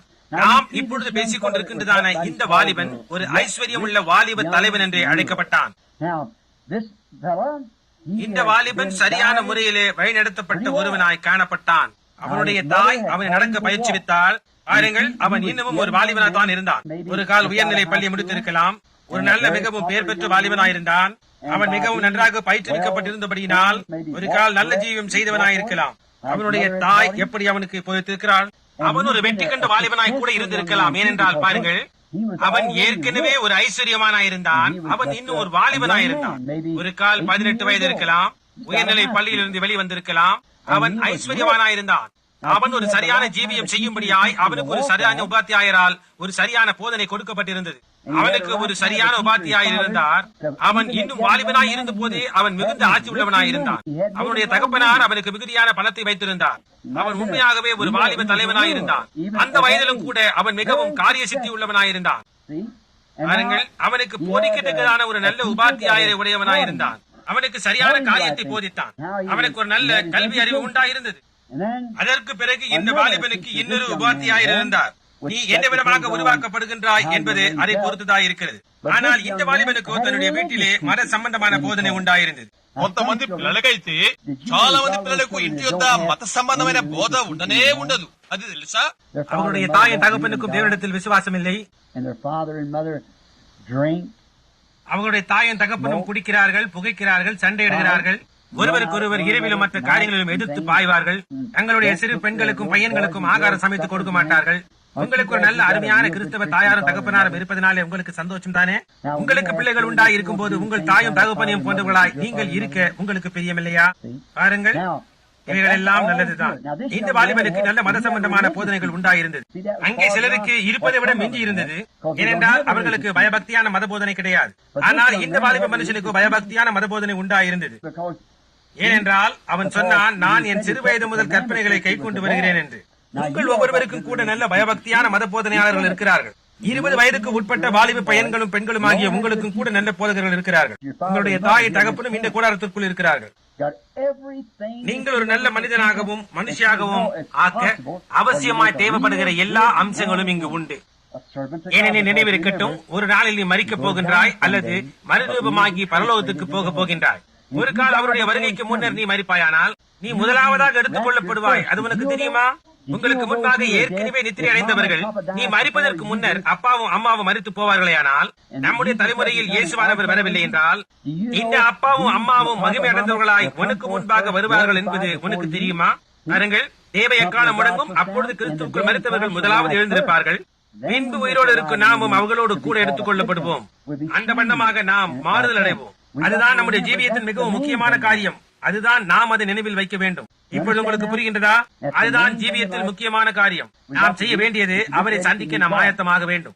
வெறுமென மார்க்க சம்பந்தமானவைகள் கிரியை செய்யாது. இந்த வாலிப தலைவனை இங்கே பாருங்கள். அவன் சொன்னான், நல்ல போருகிறே, இப்பொழுது நான் அதை சொல்வதற்கு முன்னர் ஞாபகத்தில் வையுங்கள், அவன் சரியான ஜீவியம் செய்யும்படியாய் போதிக்கப்பட்டிருந்தான். அவனுக்கு நல்ல கல்வி அறிவு இருந்தது. அவனுக்கு வாணிபம் போதிக்கப்பட்டிருந்தது. மிகுந்த ஆஸ்தி உள்ளவனாயிருந்தான். ஒரு தலைவனுமாயிருந்தான். அவனுக்கு மார்க்க சமயமும் இருந்தது. ஆனால் அவன் இன்னொரு பிரச்சனையால் குறுக்கிடப்பட்டிருந்தான். அது நம் எல்லாரையும் குறுக்கிடுகிறது. அதாவது நித்திய ஜீவன். மார்க்கம் மதம் உங்களுக்கு நித்திய ஜீவனை கொடுக்காது. மார்க்க ரீதியா இருப்பது ஒரு போர்வையே, ஆனால் அது நமக்கு நித்திய ஜீவனை கொடுக்காது. அவன் மேன்மையான போதகர்களால் போதிக்கப்பட்டிருந்தான். இருப்பினும் அவனுக்கு ஏதோ காரியம் குறைவாயிருந்தது. அந்த வாலிபன் அதை அறிந்திருந்தான். ஏனென்றால் அவன், நல்ல போதகரே, நித்திய ஜீவனை சுதந்திரத்துக் கொள்ளும்படி நான் என்ன செய்ய வேண்டும் என்று கேட்டபடினான். நீங்கள் இயேசுவானவர் தேவன் என்று விசுவாசிக்கிறீர்கள் இல்லையா? ஆகவே அவர் அந்த வாலிபனின் சிந்தனைகளை அறிந்திருந்தார். ஆகவே அவர் சொன்னார், கற்பனைகளை கை கொள்ளென்று. அவருடைய மார்க்கத்தை குறித்து அவன் என்ன சொல்லுகிறான் என்று பார்க்கும்படியாக நேராக அவனுடைய மார்க்கத்துக்குள்ளாகவே அவர் சென்றார். வேறு வார்த்தைகளில் சொல்ல வேண்டுமானால், உன்னுடைய மார்க்கத்தை கைக்கொள் என்றுதான் அவர் சொன்னார். அவன் சொன்னான், நான் சின்ன பையனா இருந்தது முதல் இதை செய்து வருகிறேன் என்று. உங்களை போன்று சிறு பையனா இருந்ததிலிருந்து என்னுடைய அப்பாவும் அம்மாவும் ஆசாரியனும் எனக்கு மார்க்கத்தை சொல்லித் தந்தார்கள். ஆனால் எனக்கு தெரியும், என்னுடைய மார்க்கத்தில் நான் இன்னமும் நித்திய ஜீவன் இல்லாமல் இருக்கிறேன் என்று. பாருங்க, நீ நல்லவனாய் இருக்க முடியும். அளவு செய்யாதே, புகைப்படிக்காதே, பொய் சொல்லாதே, அப்பா அம்மாவிடம் பொய் சொல்லாதே, அந்த முதல் பொய்யை சொல்லாதே. ஏனென்றால் ஒன்றை சொல்லும், அதன் பிறகு இன்னொரு பொய் சொல்லும் மிகவும் எளிது. புரிகின்றதா? ஆனால் நீங்கள் அதை செய்யக்கூடாது. முதலாவது பொய்யை சொல்லாதேயுங்கள். பொய் சொல்லும்படியாய் உன்னுடைய சரீரம் உண்டாக்கப்படவில்லை என்பதை நீங்கள் அறிவீர்களா? உங்களுக்கு தெரியுமா? அதற்கென்று இப்பொழுது ஒரு கருவி இருக்கிறது. அது உன் நரம்பிலேயே உள்ளது. உன்னுடைய மணிக்கட்டில் ஒரு பட்டியை கட்டி ஒன்றை உன் தலையின் மேல் கட்டி பின்பு நான் சொன்னேன் என்று அங்கே சொல்லுங்கள். நான் அதை குறித்து பொய் சொன்னேன் என்று சொல்லுங்கள். ஆனால் நான் உண்மையை தான் சொல்லுகிறேன் என்று அவர்கள் நம்பும்படியாக நான் அவ்வளவு சுலபமா என்னால் சொல்ல முடியும். அவர்கள் சொல்லுவார்கள், நீ அந்த குறிப்பிட்ட இடத்தில் இருந்தாயா? ஞாயிற்றுக்கிழமை பகல் இன்னின்ன நாளிலே சகோதரன் பெண்ணாம் பிரசங்கித்த போது நீ சகோதரன் சான்சின் டெய்லரில் உட்கார்ந்து கொண்டிருந்தாயா என்பது போன்று. இல்லை ஐயா, நான் அங்கே உட்காரவில்லை. இல்லை ஐயா என்று சொல்வீர்கள். அந்த பொய் கண்டுபிடிப்பு கருவி என்ன சொல்லும் என்று உங்களுக்கு தெரியுமா? Yes. ஆமையா நீர் உட்கார்ந்தீர், ஆமையா நீர் உட்கார்ந்தீர் என்று சொல்லும். நான் செய்யவில்லை என்று நீ சொல்லுவாய். It'll say அது yes. சொல்லும் ஆம் நீ செய்தாய் என்று. Why? ஏன்? ஏனென்றால் பொய் என்பது ஒரு பயங்கரமான காரியம். பொய் பேசும்படியாய் சரீரம் உண்டாக்கப்படவில்லை. அவ்வளவு ஒரு பயங்கரமான காரியமாய் இருப்பதனால் நீ பொய் சொல்லும் போது உன்னுடைய முழு நரம்பு அமைப்பையும் அது மாற்றி போடுகிறது. ஒரு விதமான உள் வளர்ச்சி போன்றவை ஏற்படும் அளவிற்கு மாற்றத்தை உண்டாக்கி அது உன்னை கொன்று போடும். And then a lie. எனவே பொய் என்பது ஒரு கெட்ட காரியம். ஏனெனில் நீங்கள் பொய் சொல்ல, களவு செய்ய, இப்படிப்பட்ட காரியங்கள் எல்லாம் செய்ய வேண்டியவர்கள் இல்லை. ஆகவே இந்த வாலிபன் ஒரு கால் பொய் சொல்லாமல் இருந்திருக்கலாம். He hadn't lied. அவன் திருடவில்லை, ஆனால் எப்பொழுதும் நித்திய ஜீவன் தேவை என்ற உணர்வுள்ளவனாயிருந்தான். ஆகவே அவன் சொன்னான், அதை நான் பெற்றுக்கொள்ள நான் என்ன செய்யலாம் என்று. மார்க்கமானது இதை செய்யாது என்பதை இயேசுவானவர் இங்கே காட்டுகிறார். ஆகவே நேராக அவனிடத்தில் அவர் கற்பனைகளை கைக்கொள் என்றார். அவன் சொன்னான், போதகரே, நான் சிறு பையனாய் இருந்த போதிலிருந்தே இவர்களை செய்து வருகிறேன், அல்லது நான் குட்டி பயலாய் இருக்கும் போதே நான் இதை செய்தேன் என்றான். I did. நான் அதை செய்தேன், ஆனால் தன்னிடத்தில் நித்திய ஜீவன் இல்லை என்று அவன் அறிந்திருந்தான். ஆகவே அவர் அதன் பின்னர் சொன்னார், நீ நித்திய ஜீவனுக்குள் பிரவேசிக்க வேண்டுமானால், நீ பரிபூர்ணப்பட வேண்டுமானால் போய் எதையெல்லாம் விற்று பாருங்கள். இப்பொழுது பணமுடையவர்களாய் இருப்பது எல்லாம் சரிதான். பாருங்கள், பணமுடையவர்களாய் இருப்பது, ஐஸ்வர்யமாய் இருப்பது எல்லாம் சரிதான். ஒரு தலைவனாய் இருப்பது எல்லாம் சரிதான். ஆனால் காரியம் என்னவென்றால் அதன் பிறகு நீ நடந்து கொள்ளும் விதம்தான். புரிகின்றதா? அவர் சொன்னார், போய் உனக்குள்ளதையெல்லாம் விற்று தரித்திரருக்கு கொடு, ஒன்றும் இல்லாத இருக்கிற ஜனங்களுக்கு கொடுத்து விட்டு பின்னர் வந்து என்னை பின்பற்று, அப்பொழுது பரலோகத்திலே உனக்கு பொக்கிஷம் உண்டாயிருக்கும் என்று சொன்னார். ஆனால் அந்த வாலிபனுக்கு என்ன செய்வதென்றே தெரியாத அளவுக்கு அவனிடத்தில் அவ்வளவு பணம் இருந்தது. I see he was very popular. பாருங்கள், அதிக பேர் பெற்றவனாயிருந்தான் அந்த வாலிப மனிதன். And he is வாழ்க்கையில் அவனுக்கு எல்லாம் இருந்தது. அவனுடைய தாயும் தகப்பனும் ஆசாரியர்களும் எல்லாருமாக எல்லா தேவைகளையும் சந்திக்கும் அளவிற்கு அவனை ஆளாக்கி வைத்திருந்தார்கள். ஆனால் இன்னமும் தனக்கு ஏதோ குறைச்சல் உண்டு என்பதை அவன் அறிந்திருந்தான். இப்பொழுது நான் முதியோரிடத்தில் பேசுகிறேன். அவனுக்கு ஏதோ குறைச்சல் உண்டு என்று அவன் அறிந்திருந்தான். அவனிடத்தில் நித்திய ஜீவன் இல்லை, அவன் அதை அறிந்திருந்தான். புரிகின்றதா? religion won't மார்க்கமானது நித்திய ஜீவனை உண்டு பண்ண முடியாது. தோற்றங்கள், sensation. உணர்ச்சிகள், You feel something, எப்படியோ உணர்வது, you get நீ scared. பயந்து போகலாம், எப்படியோ உணரலாம், அழலாம், அது நல்லதுதான், சத்தமிடலாம், அது நல்லதுதான். ஆனாலும் அது அதுவல்ல. பாருங்கள், நீ நித்திய ஜீவனோடு சந்திக்க வேண்டியவனாயிருக்கின்றாய். You say, well, I have been நீ a சொல்லலாம், நான் ஒரு வைராக்கியமான பாப்டிஸ்டா இருந்தேன் என்று, மெத்தடிஸ்டா இருந்தேன், அல்லது பிரெஸ்பிட்டேரியனாக இருந்தேன், அல்லது பெண்டகோஸ்தாவாக இருந்தேன் என்று சொல்லலாம். ஆனால் இன்னமும் காரியம் அதுவல்ல. இந்த வாலிபனும் கூட அந்நாட்களின் மார்க்கத்தில் போதிக்கப்பட்டவனாக இருந்தான். ஆனால் அப்படி இருந்தும் அவனிடத்தில் நித்திய ஜீவன் இல்லை. ஆகவே அதற்காக என்ன செய்ய வேண்டும் என்று அவன் அறிய விரும்பினான். இது மட்டுமாக அவன் வெற்றிகரமாக வழிநடத்தப்பட்டான். ஆனால் நித்திய ஜீவனானது அவனை எதிரிட்டு குறுக்க வந்தபோது he refused to be அவனை guided நித்திய ஜீவனுக்குள் into வழிகாட்ட eternal life, or to அல்லது do that. வழி நடத்தப்பட மறுத்துவிட்டான். அவனுடைய மற்ற வழிநடத்துபவர்கள் அவன் மேல் அவ்வளவு பிடிப்புடையவர்களாய் இருந்தபடியால் அதை நெகிழவிட பிரியமில்லாதவனாயிருந்தான். பாருங்கள், அது ஏதோ சகோதரன் இரண்டாம் சொல்லுகிற காரியம் போன்றுள்ளது. உங்களுக்கு மிகவும் ஆழமாயுள்ளது. பாருங்கள், கல்வி அருமையானதுதான். You should go நீ to school பள்ளிக்கு and போய் learn. கற்றுக்கொள்ள வேண்டும், That's good. அது நல்லதுதான். ஆனால் அது உன்னை ரட்சிக்காது. அதிகமான பணத்தை உடையவளாய் இருப்பது நல்லதுதான். உங்களுடைய பிள்ளைகளை அழகாக வளர்க்கலாம், அவர்களுக்கு நல்ல ஆடைகளையும் காரியங்களையும் கொடுக்கலாம். உங்களுக்காகவும் காரியங்களுக்காகவும் அப்பாவும் அம்மாவும் வேலை செய்தது போன்று அது நல்லதுதான். ஆனால் அது உன்னை ரட்சிக்காது. பாருங்கள், அல்லது ஒரு பரிசோதனை அறைக்குள் சென்று வித்தியாசமான காரியங்களை எப்படி ஒன்று சேர்க்கலாம், அல்லது அணுக்களை பிரிக்கலாம், அல்லது அவர்கள் செய்வது எல்லாவற்றையும் கற்றறியலாம், And get in a அல்லது ஒரு ராக்கெட்டுக்குள்ளாக ஏறி சந்திரனை நோக்கி போகலாம். ஆனால் அது உன்னை ரட்சிக்காது. நீங்கள் ஒரு காரியத்தை முகமுகமாக சந்திக்க வேண்டும், eternal life. நித்திய ஜீவனை. அதை உனக்கு கொடுக்கக்கூடிய ஒரே ஒரு நபர் தான் இருக்கிறார். அம்மாவால் அதை உனக்கு கொடுக்க முடியாது, Papa can't give it. அப்பாவால் அதை உனக்கு கொடுக்க முடியாது, உன்னுடைய போதகரால் அதை உனக்கு கொடுக்க முடியாது, உன்னை வழி நடத்துபவரால் அதை உனக்கு கொடுக்க முடியாது. நித்திய ஜீவனை பெற்றுக்கொள்ள விரும்புகின்ற ஒவ்வொருவரும் இயேசு கிறிஸ்துவிடத்தில் வந்தாக வேண்டும். அவர் ஒருவரால் மட்டுமே அந்த பகுதியை கொடுக்க முடியும். உன்னுடைய உபாத்தியாயரால் உனக்கு கல்வி அறிவை கொடுக்க முடியும், அவளால் உனக்கு போதிக்க முடியும், ஆனால் நீ கற்றறிய வேண்டும். உன்னுடைய தாயாரால் உன்னை நடக்க சொல்லித் தர முடியும், ஆனால் நீ அதை கற்றறிய வேண்டும். நீ எப்படி ஒரு வர்த்தகனாக அல்லது ஏதாவதாக இருக்கலாம் என்று உனக்கு உன் தகப்பனால் போதிக்க முடியும், ஆனால் நீ அதை கற்றறிய வேண்டும். ஆனால் இயேசுவானவரால் மட்டுமே நித்திய ஜீவனை கொடுக்க முடியும். புரிகின்றதா? உன்னுடைய ஆசாரியன், உன்னுடைய வழிநடத்துபவன் அல்லது மற்றவர்கள் உனக்கு மார்க்கத்தை போதிக்கலாம். நாங்கள் உங்களுக்கு போதிக்கின்ற பிரயாசிக்கின்ற செய்திகளை நீங்கள் கற்றறியலாம். ஆனால் அப்படி இருந்தும் அது உனக்கு நித்திய ஜீவனை கொடுக்காது.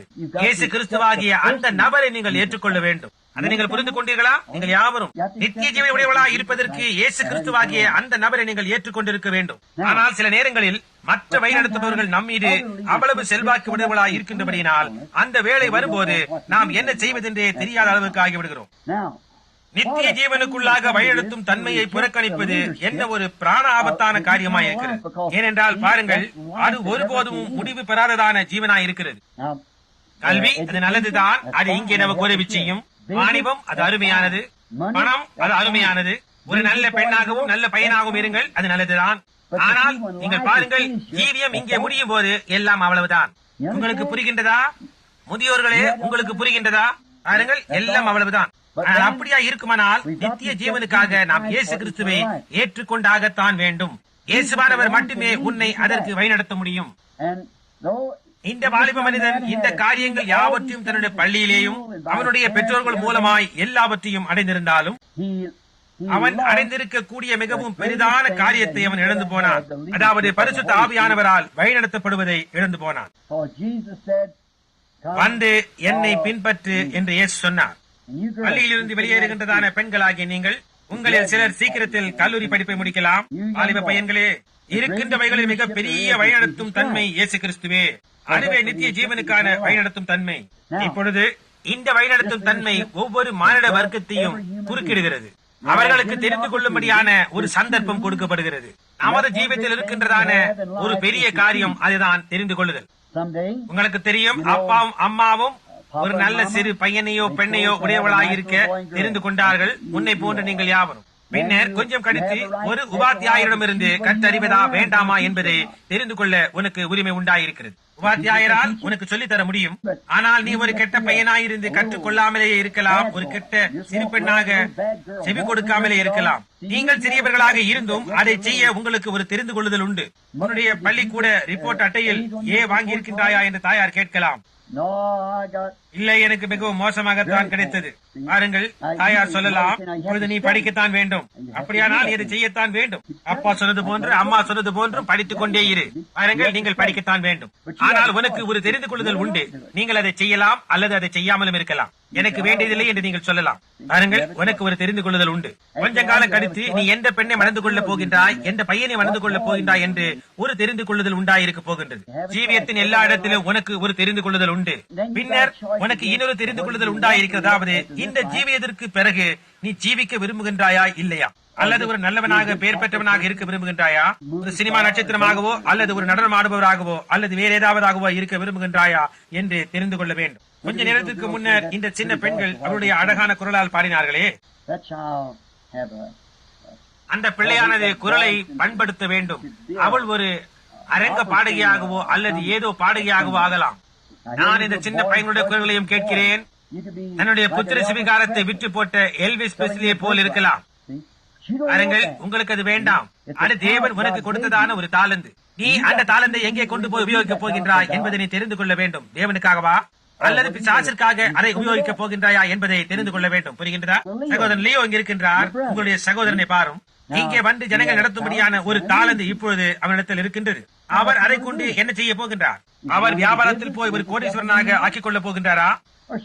அல்லது ஜனங்கள் ஒன்று கூட விரும்புகின்ற, உங்களுடைய சிறு பிள்ளைகள் யாவரையும் ஒன்று கூட விரும்புகின்ற ஒரு வீட்டை இங்கே உண்டாக்க போகின்றாரா? புரிகின்றதா? நீங்கள் என்ன செய்ய போகிறீர்கள் என்பதை நீங்கள் தெரிந்து கொள்ள வேண்டியவளாயிருக்கிறீர்கள். நாம் ஒவ்வொருவரும் ஒரு தெரிந்து கொள்ளுதலை செய்ய வேண்டியவளாயிருக்கிறோம். அது நம்மை குறுக்கிடுகிறது. நாம் யாவரும் இந்த ஒரு காரியத்தினால் குறுக்கிடப்படுகிறோம். நாம் நித்திய ஜீவனை குறித்து என்ன செய்ய போகிறோம்? இதற்கு பின்னர் நாம் ஜீவிக்க போகின்றோமா அல்லது இல்லையா? அப்படியானால் அதை பெற்றுக்கொள்ள நாம் இயேசுவிடத்தில் வந்துதான் ஆக வேண்டும். தெரிந்து கொள்ளுதலுக்கான வாய்ப்பை, அந்த ஒரு காரியத்தை தேவன் நமக்கு கொடுத்திருக்கிறார். அவர் ஏதோ காரியத்தை நம்மேல் பலவந்தம் பண்ணவில்லை. நாம் நம்முடைய சொந்த தெரிந்து கொள்ளுதலை செய்யும்படி நம்மை அனுமதிக்கிறார். ஆகவே நீ பலவந்தம் பண்ணப்படுவதில்லை, ஆனால் உன்னுடைய சொந்த தெரிந்து கொள்ளுதலை செய்ய வேண்டி இருக்கிறது. இப்பொழுது முதியோர் எல்லாருமாக, பிள்ளைகள் எல்லாருமாக சில நிமிஷங்களுக்கு இதை நாம் பின்பற்றுவோம். இந்த வாலிபனை நாம் பின்பற்றுவோம். அவன் செய்த தெரிந்து கொள்ளுதல் அது அவனை எங்கே வழி நடத்தினது என்று பார்ப்போம். அழகான குரல்களை உடைய இந்த பெண்கள், இந்த வாலிப பையன்கள் ஒரு கால் நீங்கள் வளர்ந்து உங்களுக்கு ஒரு அருமையான குரல் இருக்கலாம். அந்த ஒரு காரியத்தை எடுத்துக் கொள்ளுங்கள். சங்கீதம். ஒரு கால் நீங்கள் ஒரு நாளில் அதை குறித்து சிந்திக்கலாம். எல்விஸ் பிரிஸ்லி என்று அழைக்கப்படுகின்ற இந்த பையன் உங்களுக்கு தெரியுமா? என்னுடைய ஒலி நாடாக்களை கேட்டிருக்கிறீர்கள். நீங்கள் கேட்டிருக்கிறீர்கள். நான் அவனை தரைக்குறைவாய் சொல்லவில்லை. ஆனால் உங்களுக்கு கிடைத்துள்ளதான ஒரு வாய்ப்பு அவனுக்கும் உண்டாயிருந்தது. புரிகின்றதா? என்ன? தன்னால் பாட முடியும் என்பதை அவன் கண்டறிந்தான். அவன் என்ன செய்தான் என்பதை கவனியுங்கள். அதே காரியத்தை தான் யூதாசும் செய்தான். யூதாஸ் காரியோத் அவன் இயேசுவை விற்று போட்டான். இயேசு அந்த நல்ல பையனுக்கு சாரீரத்தை கொடுத்தார். அவன் என்ன செய்தான்? அப்படியே திரும்பி அதை பிசாசுக்கு விற்று போட்டான். பாருங்கள், அவன் பாதையின் முடிவிற்கு வந்துதான் ஆக வேண்டும். பாருங்கள், அவன் இயேசுவோடு நடக்க மறுத்தான். இங்கே இந்த வாலிபன், ஆஸ்தியுள்ள வாலிப தலைவன், அதே காரியத்தை தான் இவனும் செய்தான். நாம் தொடர்ந்து போய் அவன் என்ன செய்தான் என்று பார்ப்போம். ஐயம் ஒன்றுமில்லை. அவனுக்கு இருந்த மேன்மையோடு ஒரு கால் கவர்ச்சியான வாலிபனாக இருக்கலாம். கருத்து மயிர் கீழாக வாரி நல்ல ஆடைகள் அணிந்தவனாக இருக்கலாம். வாலிப பெண்கள் அழகான வாலிபன் என்றால் அவனாகத்தான் இருக்க வேண்டும் என்று கருதினர். அப்படி நினைத்திருப்பார்கள். அவன் ஒரு கால் அவர்களிடத்து கையை ஆட்டி காட்டி இருக்கலாம். அவர்களும் அவனோடு சரசமாடி இருப்பார்கள். நான் ஒரு பெரிய மனிதன் என்று அவன் தன்னைத்தான் நினைத்தான். பாருங்கள், அவன் கவர்ச்சியாய் இருந்தபடினாலே, அவன் வாலிபனாய் இருந்தபடினாலே அவன் பாதையின் முடிவை கீழாக நோக்கி பார்க்காமல் இருந்தான். அவன் வெறுமனே இங்கே மட்டும்தான் பார்த்தான். நான் வாலிபன், நான் கவர்ச்சியாய் உள்ளேன், நான் ஐஸ்வர்யவான், எனக்கு என்ன தேவையாய் இருந்தாலும் என்னால் வாங்க முடியும், என்னால் இந்த பெண்களையும் பையன்களையும் எடுத்துக் கொள்ள முடியும், அவர்கள் எல்லாருக்கும் என்னை பிடிக்கும், நான் ஒரு பெரிய மனிதன் என்று அவர்கள் அறிவார்கள். பாருங்கள், இவைகள் எல்லாம் அவனிடத்தில் இருந்தது. அவன் அவனுடைய தகப்பனாரின் செய்யும்படி சொன்னவைகள் எல்லா காரியங்களையும் அவன் அப்படியே செய்தான். நான் அதிக பக்தி உள்ளவன், நான் சபைக்கு போகிறேன். இப்பொழுது அவன் அதை பின்பற்றி போயிருக்கலாம். பாருங்கள், மிகவும் பெயர் போனவன், பணக்காரன், புகழ் வாய்ந்தவன். சரியாக இந்த நாளை போன்று சினிமா நட்சத்திரமோ அல்லது அதை போன்று ஏதோவாகவோ உனக்கு சந்தர்ப்பங்கள் உள்ளது போன்று இன்றைக்கு சிறு பிள்ளைகளில் பெரும்பான்மையோர் அவர்களிடம் பேசி பாருங்கள். இயேசுவை குறித்து அவர்கள் அறிந்திருப்பதை காட்டிலும் அதிகமாக அவர்களில் சினிமா நட்சத்திரங்களை குறித்து அறிந்துள்ளார்கள். பிள்ளைகளாகிய நீங்கள் இயேசுவை குறித்து கற்றுக் கொள்ளுகிறீர்கள். அவர்கள் உட்காருகின்ற இடத்திலே சினிமா நட்சத்திரங்கள் அல்லது வேறு ஏதோ காரியங்களை விளையாட்டாக விளையாடுகிறார்கள். அவர்களுக்கு நடிகர்களையும் அவர்களை குறித்த எல்லா காரியங்களையும் அறிவார்கள்.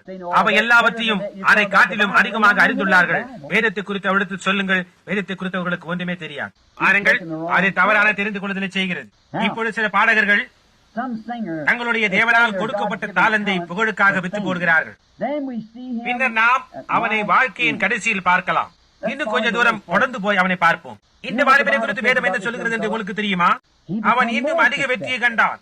ஆகவே சில நேரங்களில் இப்படிப்பட்ட காரியங்கள் நீங்கள் சரியான தெரிந்து கொள்வதில் செய்தீர்கள் என்று அர்த்தம் அல்ல. அவன் என்ன செய்தான் என்று உங்களுக்கு தெரியுமா? அவன் வெளியே போய் தன் இஷ்டப்படியாய் செய்தான். பெரிய விருதுகளை செய்தான். அவன் அதிகமான பணத்தையும் பெண்கள் மற்ற காரியங்கள் மேல் செலவு செய்தான். பின்னர் அவன் திருமணம் செய்து கொண்டு ஒரு கால் ஒரு குடும்பம் அவனுக்கு இருந்திருக்கலாம். அவன் புதிய களஞ்சியங்களையும் மற்ற கட்டிடங்களையும் கட்டும்படிக்கு அவன் ஐஸ்வர்யம் அவ்வளவு மிகுதியாக ஆனது. அவன் சொன்னான், நீங்கள் பாருங்கள், நான் இயேசுவை பின்பற்றி போகவில்லை, என்னிடத்தில் எனக்கு என்ன உண்டு என்று பாருங்கள் என்றான். ஜனங்கள் அப்படி சொல்வதை நீங்கள் கேட்டிருக்கலாம். நான் கேட்டிருக்கிறேன். பாருங்கள், அவர் என்னை ஆசீர்வதித்திருக்கிறார். அதனுடைய அர்த்தம் அதுவல்ல. புரிகின்றதா? கொஞ்ச காலம் கழித்து அவனுடைய களஞ்சியங்கள் எல்லாம் மிகுதியாய் வழிய தொடங்கின.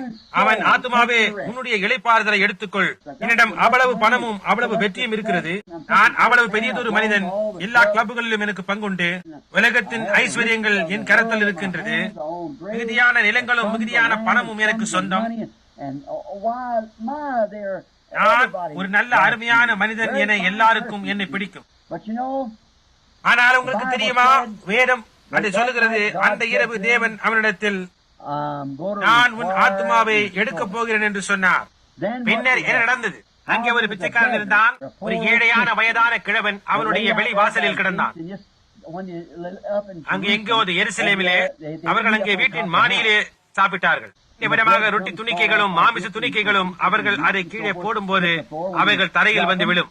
அவைகளை அவர்கள் திரும்ப எடுப்பதில்லை. ஏனென்றால் எருசலேமில் உள்ள எல்லாம் அந்த பழைய பட்டணம். அது ஒரு சிறு காரியம். ஆசியமாக சொல்வது ஒன்றுமில்லையே. அவைகள் FOB. அது என்னவென்று உங்களுக்கு தெரியுமா? ரொட்டியின் மேல் ஈ, மாமிசத்தின் மேல் ஈ, வெண்ணையின் மேல் ஈ, எல்லாவற்றின் மேலும் ஈ. அவைகள் அங்கே வீதிகளிலும் சாக்கடைகளிலும் எல்லா காரியங்களிலும் இருக்கும். அப்படியே உள்ளே பறந்து வந்து அப்படியே சாப்பாட்டின் மேல் உட்கார். ஆகவே இந்த ஜனங்கள் அவருடைய வீட்டின் மேல் ஏறிக்கொள்வார்கள், அங்கே சாப்பிடுவார்கள். அப்பொழுது இப்படி கீழே விடும் துணிக்கைகளை அவர்கள் பெருக்கி தள்ளுவார்கள். வீதியில் இருக்கும் நாய்கள் அந்த துண்டுகளை சாப்பிடும்.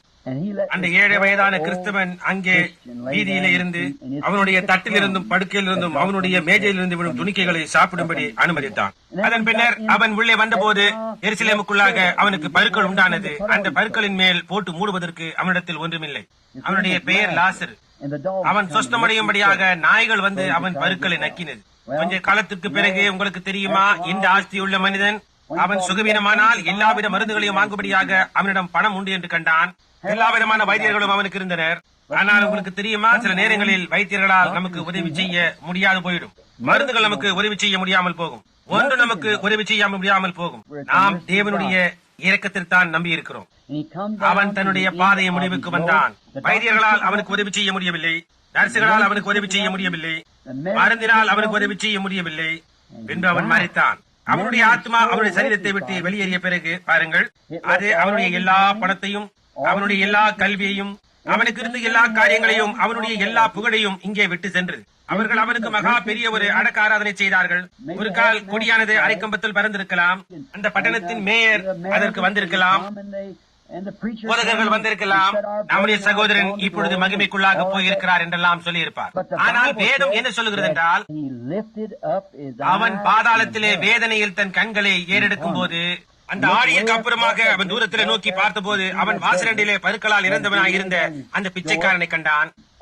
அங்கே பரலோகத்திலே கண்டான். அவன் சத்தமிட்டான், கொஞ்சம் தண்ணீரோடு கூட லாசருவை இங்கே அனுப்புங்கள், இந்த அக்கினி தழல் எனக்கு வேதனையை கொடுக்கிறது என்று சத்தமிட்டான்.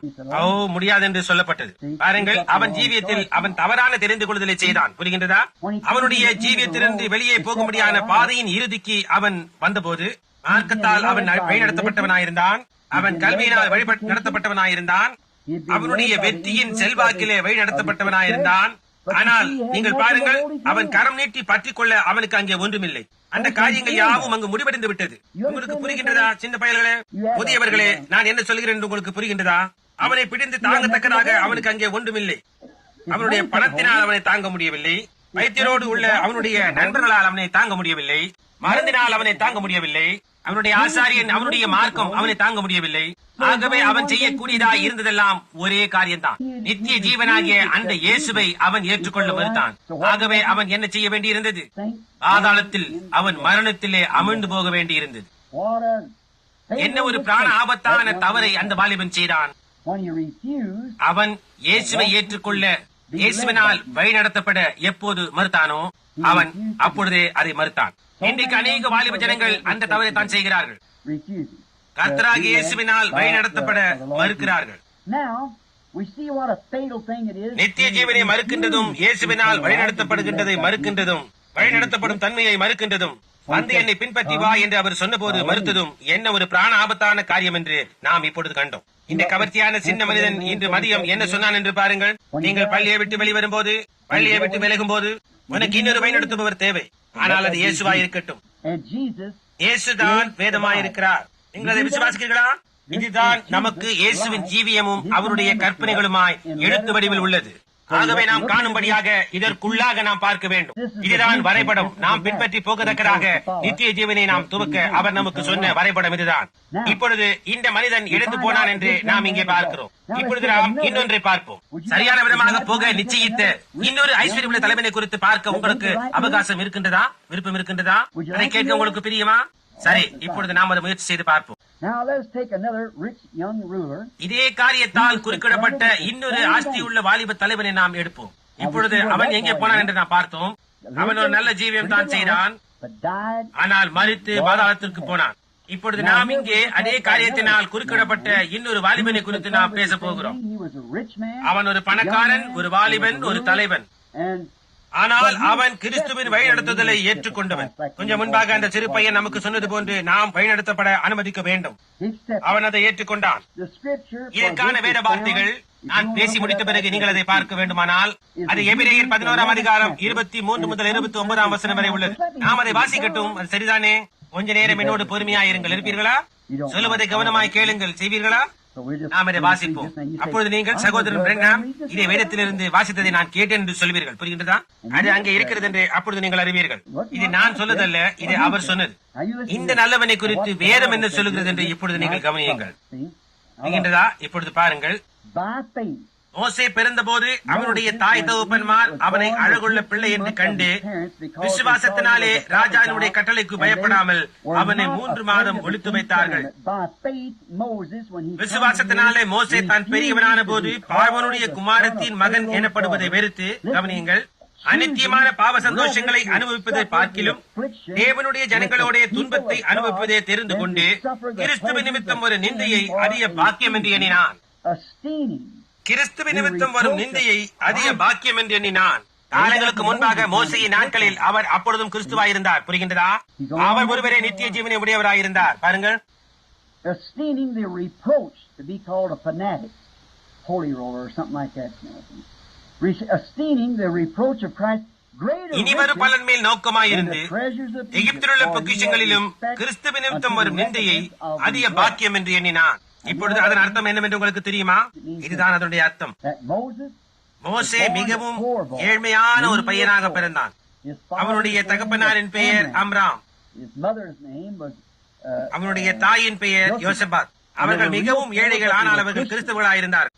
அவர்கள் கஷ்டப்பட்டு உழைத்தார்கள். அவர்கள் அடிமைத்தனத்திற்குள்ளாக இருந்தார்கள். அந்த பழைய ராஜாவுக்காக அவர்கள் களிமலினால் கற்கள் முதலவைகள் உண்டு பண்ணினார்கள்.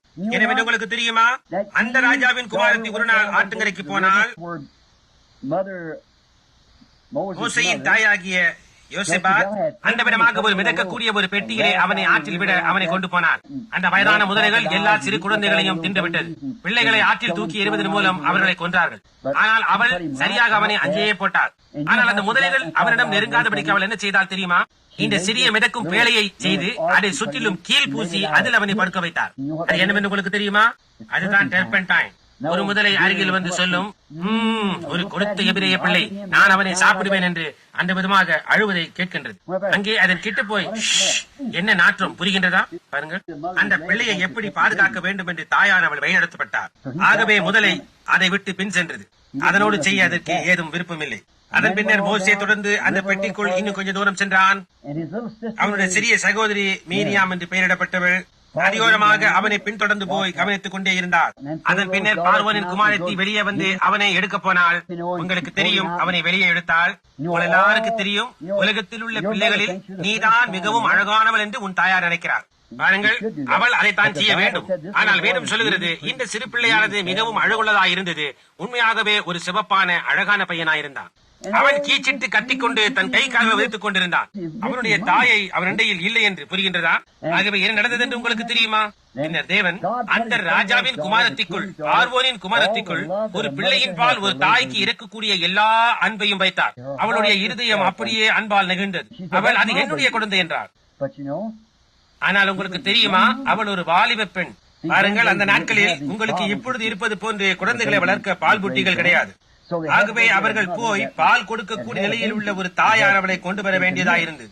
ஆக மீரியாம் சரியான நேரத்தில் அங்கே இருந்தால், நான் போய் உங்களுக்கு ஒரு சரியான தாயாரை கொண்டு வருகின்றேன் என்றார். சரி, நீ போய் அவளை கொண்டு வா என்றார். மீரியாம் போய் யாரை கொண்டு வந்தாள் என்று உங்களுக்கு தெரியுமா?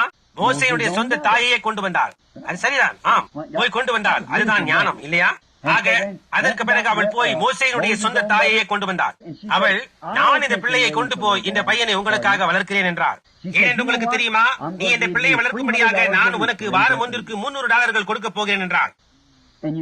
நீ அரண்மனையிலே தங்கலாம்.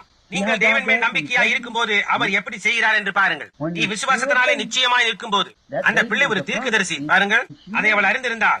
ஆகவே அவர்கள் அரண்மனைக்குள்ளாக போனார்கள். அவள் மோசேயை அங்கே வளர்த்தாள். தாயார், பெற்றெடுத்த தாய், எல்லாவற்றையும் கவனித்துக் கொள்ளும்படி $300 பெற்றுக் கொண்டாள். அதை குறித்து சற்று சிந்தியுங்கள். பின்னர் உங்களுக்கு தெரியும், கொஞ்ச காலம் கழித்து அதன் பிறகு கொஞ்சம் காலம் இப்படியாய் சென்றது. தானாகவே படிக்கவும் எழுதவும் தக்கதாக ஒரு பெரியவனானான் மோசே. எப்படி எழுத வேண்டும் என்றும் எப்படி படிக்க வேண்டும் என்றும் அவனுக்கு கற்றுக் கொடுத்தார். அதன் பிறகு அவள் அவனிடத்தில், மோசே, நீ ஒரு சரியான பிள்ளையாக பிறந்தாய். நானும் உன் தகப்பனும் ஜெபித்தோம். நீ ஒரு தீர்க்கதரிசி என்று தேவன் எங்களுக்கு வெளிப்படுத்தினார். வரப்போகின்ற நாட்களிலே நீ ஜனங்களுக்கு ஒரு இரட்சகனாய் இருக்க போகின்றாய் என்று சொன்னார். உங்களுக்கு தெரியும், அவன் பெரியவனான போது அப்பொழுது அவன் என்னவாயிருந்தான்? அவன் ராஜாவின் குடும்பத்துக்குள் ஸ்வீகாரமாக எடுத்துக் கொள்ளப்பட்டிருந்தான். ஓ, என்ன, அவன் அப்படி ஆகியிருக்க வேண்டியதில்லை. அவன் தன்னுடைய சொந்த ஜனங்களை வெளியே நோக்கி பார்த்தான். அவர்களுக்கு அணிந்து கொள்ள கூட ஆடைகளே கிடையாது. அவர்கள் கிறிஸ்தவர்களாயிருந்தார்கள். அவர்கள் அழுது கொண்டிருந்தார்கள். அந்த பழைய ஆளோட்டிகள் அவர்களை சவுக்கினால் அடித்து வேலை வாங்க அவர்கள் முதுகில் இருந்து ரத்தம் வெளிவந்தது. அவனுடைய ஒன்றுவிட்ட சகோதரர்களும் மாமன் சித்தப்பாக்களும் அம்மா அப்பா எல்லாரையும் சவுக்குகளினாலே அடித்து களிமண் சேற்றினில் வேலை வாங்கினார்கள். ஆனால் மோசேயோ அவனுடைய உள்ளத்தின் ஆழத்தில் ஏதோ காரியத்தை உடையவனாய் அவர்கள் தேவனுடைய வாக்குத்தத்தம் பண்ணப்பட்ட ஜனங்கள் என்று அறிந்திருந்தான். அவன் அதை அறிந்திருந்தான். இப்பொழுது அவன் செய்ய போகின்ற அடுத்த காரியம் என்னவென்றால், அவன் ராஜாவாக ஆகப் போகிறான். அவன் எல்லாவற்றின் மேலும் ராஜாவாக ஆகப் போகின்றான். ஒரு பெரிய ஐஸ்வர்யவான். என்ன, எகிப்தில் இருந்த பணம் எல்லாம் எகிப்து அந்த நாளிலே உலகத்தையே ஆளுகை செய்தது. ஆனால் பாருங்கள், வேதம் சொல்லுகிறது, அவன் நிந்தையை பாக்கியம் என்று எண்ணினான். அங்கே களிமண்ணில் வேலை செய்கின்ற கிறிஸ்தவனாய் இருப்பதை பாக்கியம் என்று எண்ணினான். அவர்கள் அவர்களை பரிகசித்தார்கள். அவர்களை பார்த்து கேலியாய் சிரித்தார்கள். அவர்களை உதைத்தார்கள். அவர்கள் மறு உத்தரவாய் எதையாவது சொல்வார்களானால் அவர்கள் கொன்று போடுவார்கள். புரிகின்றதா?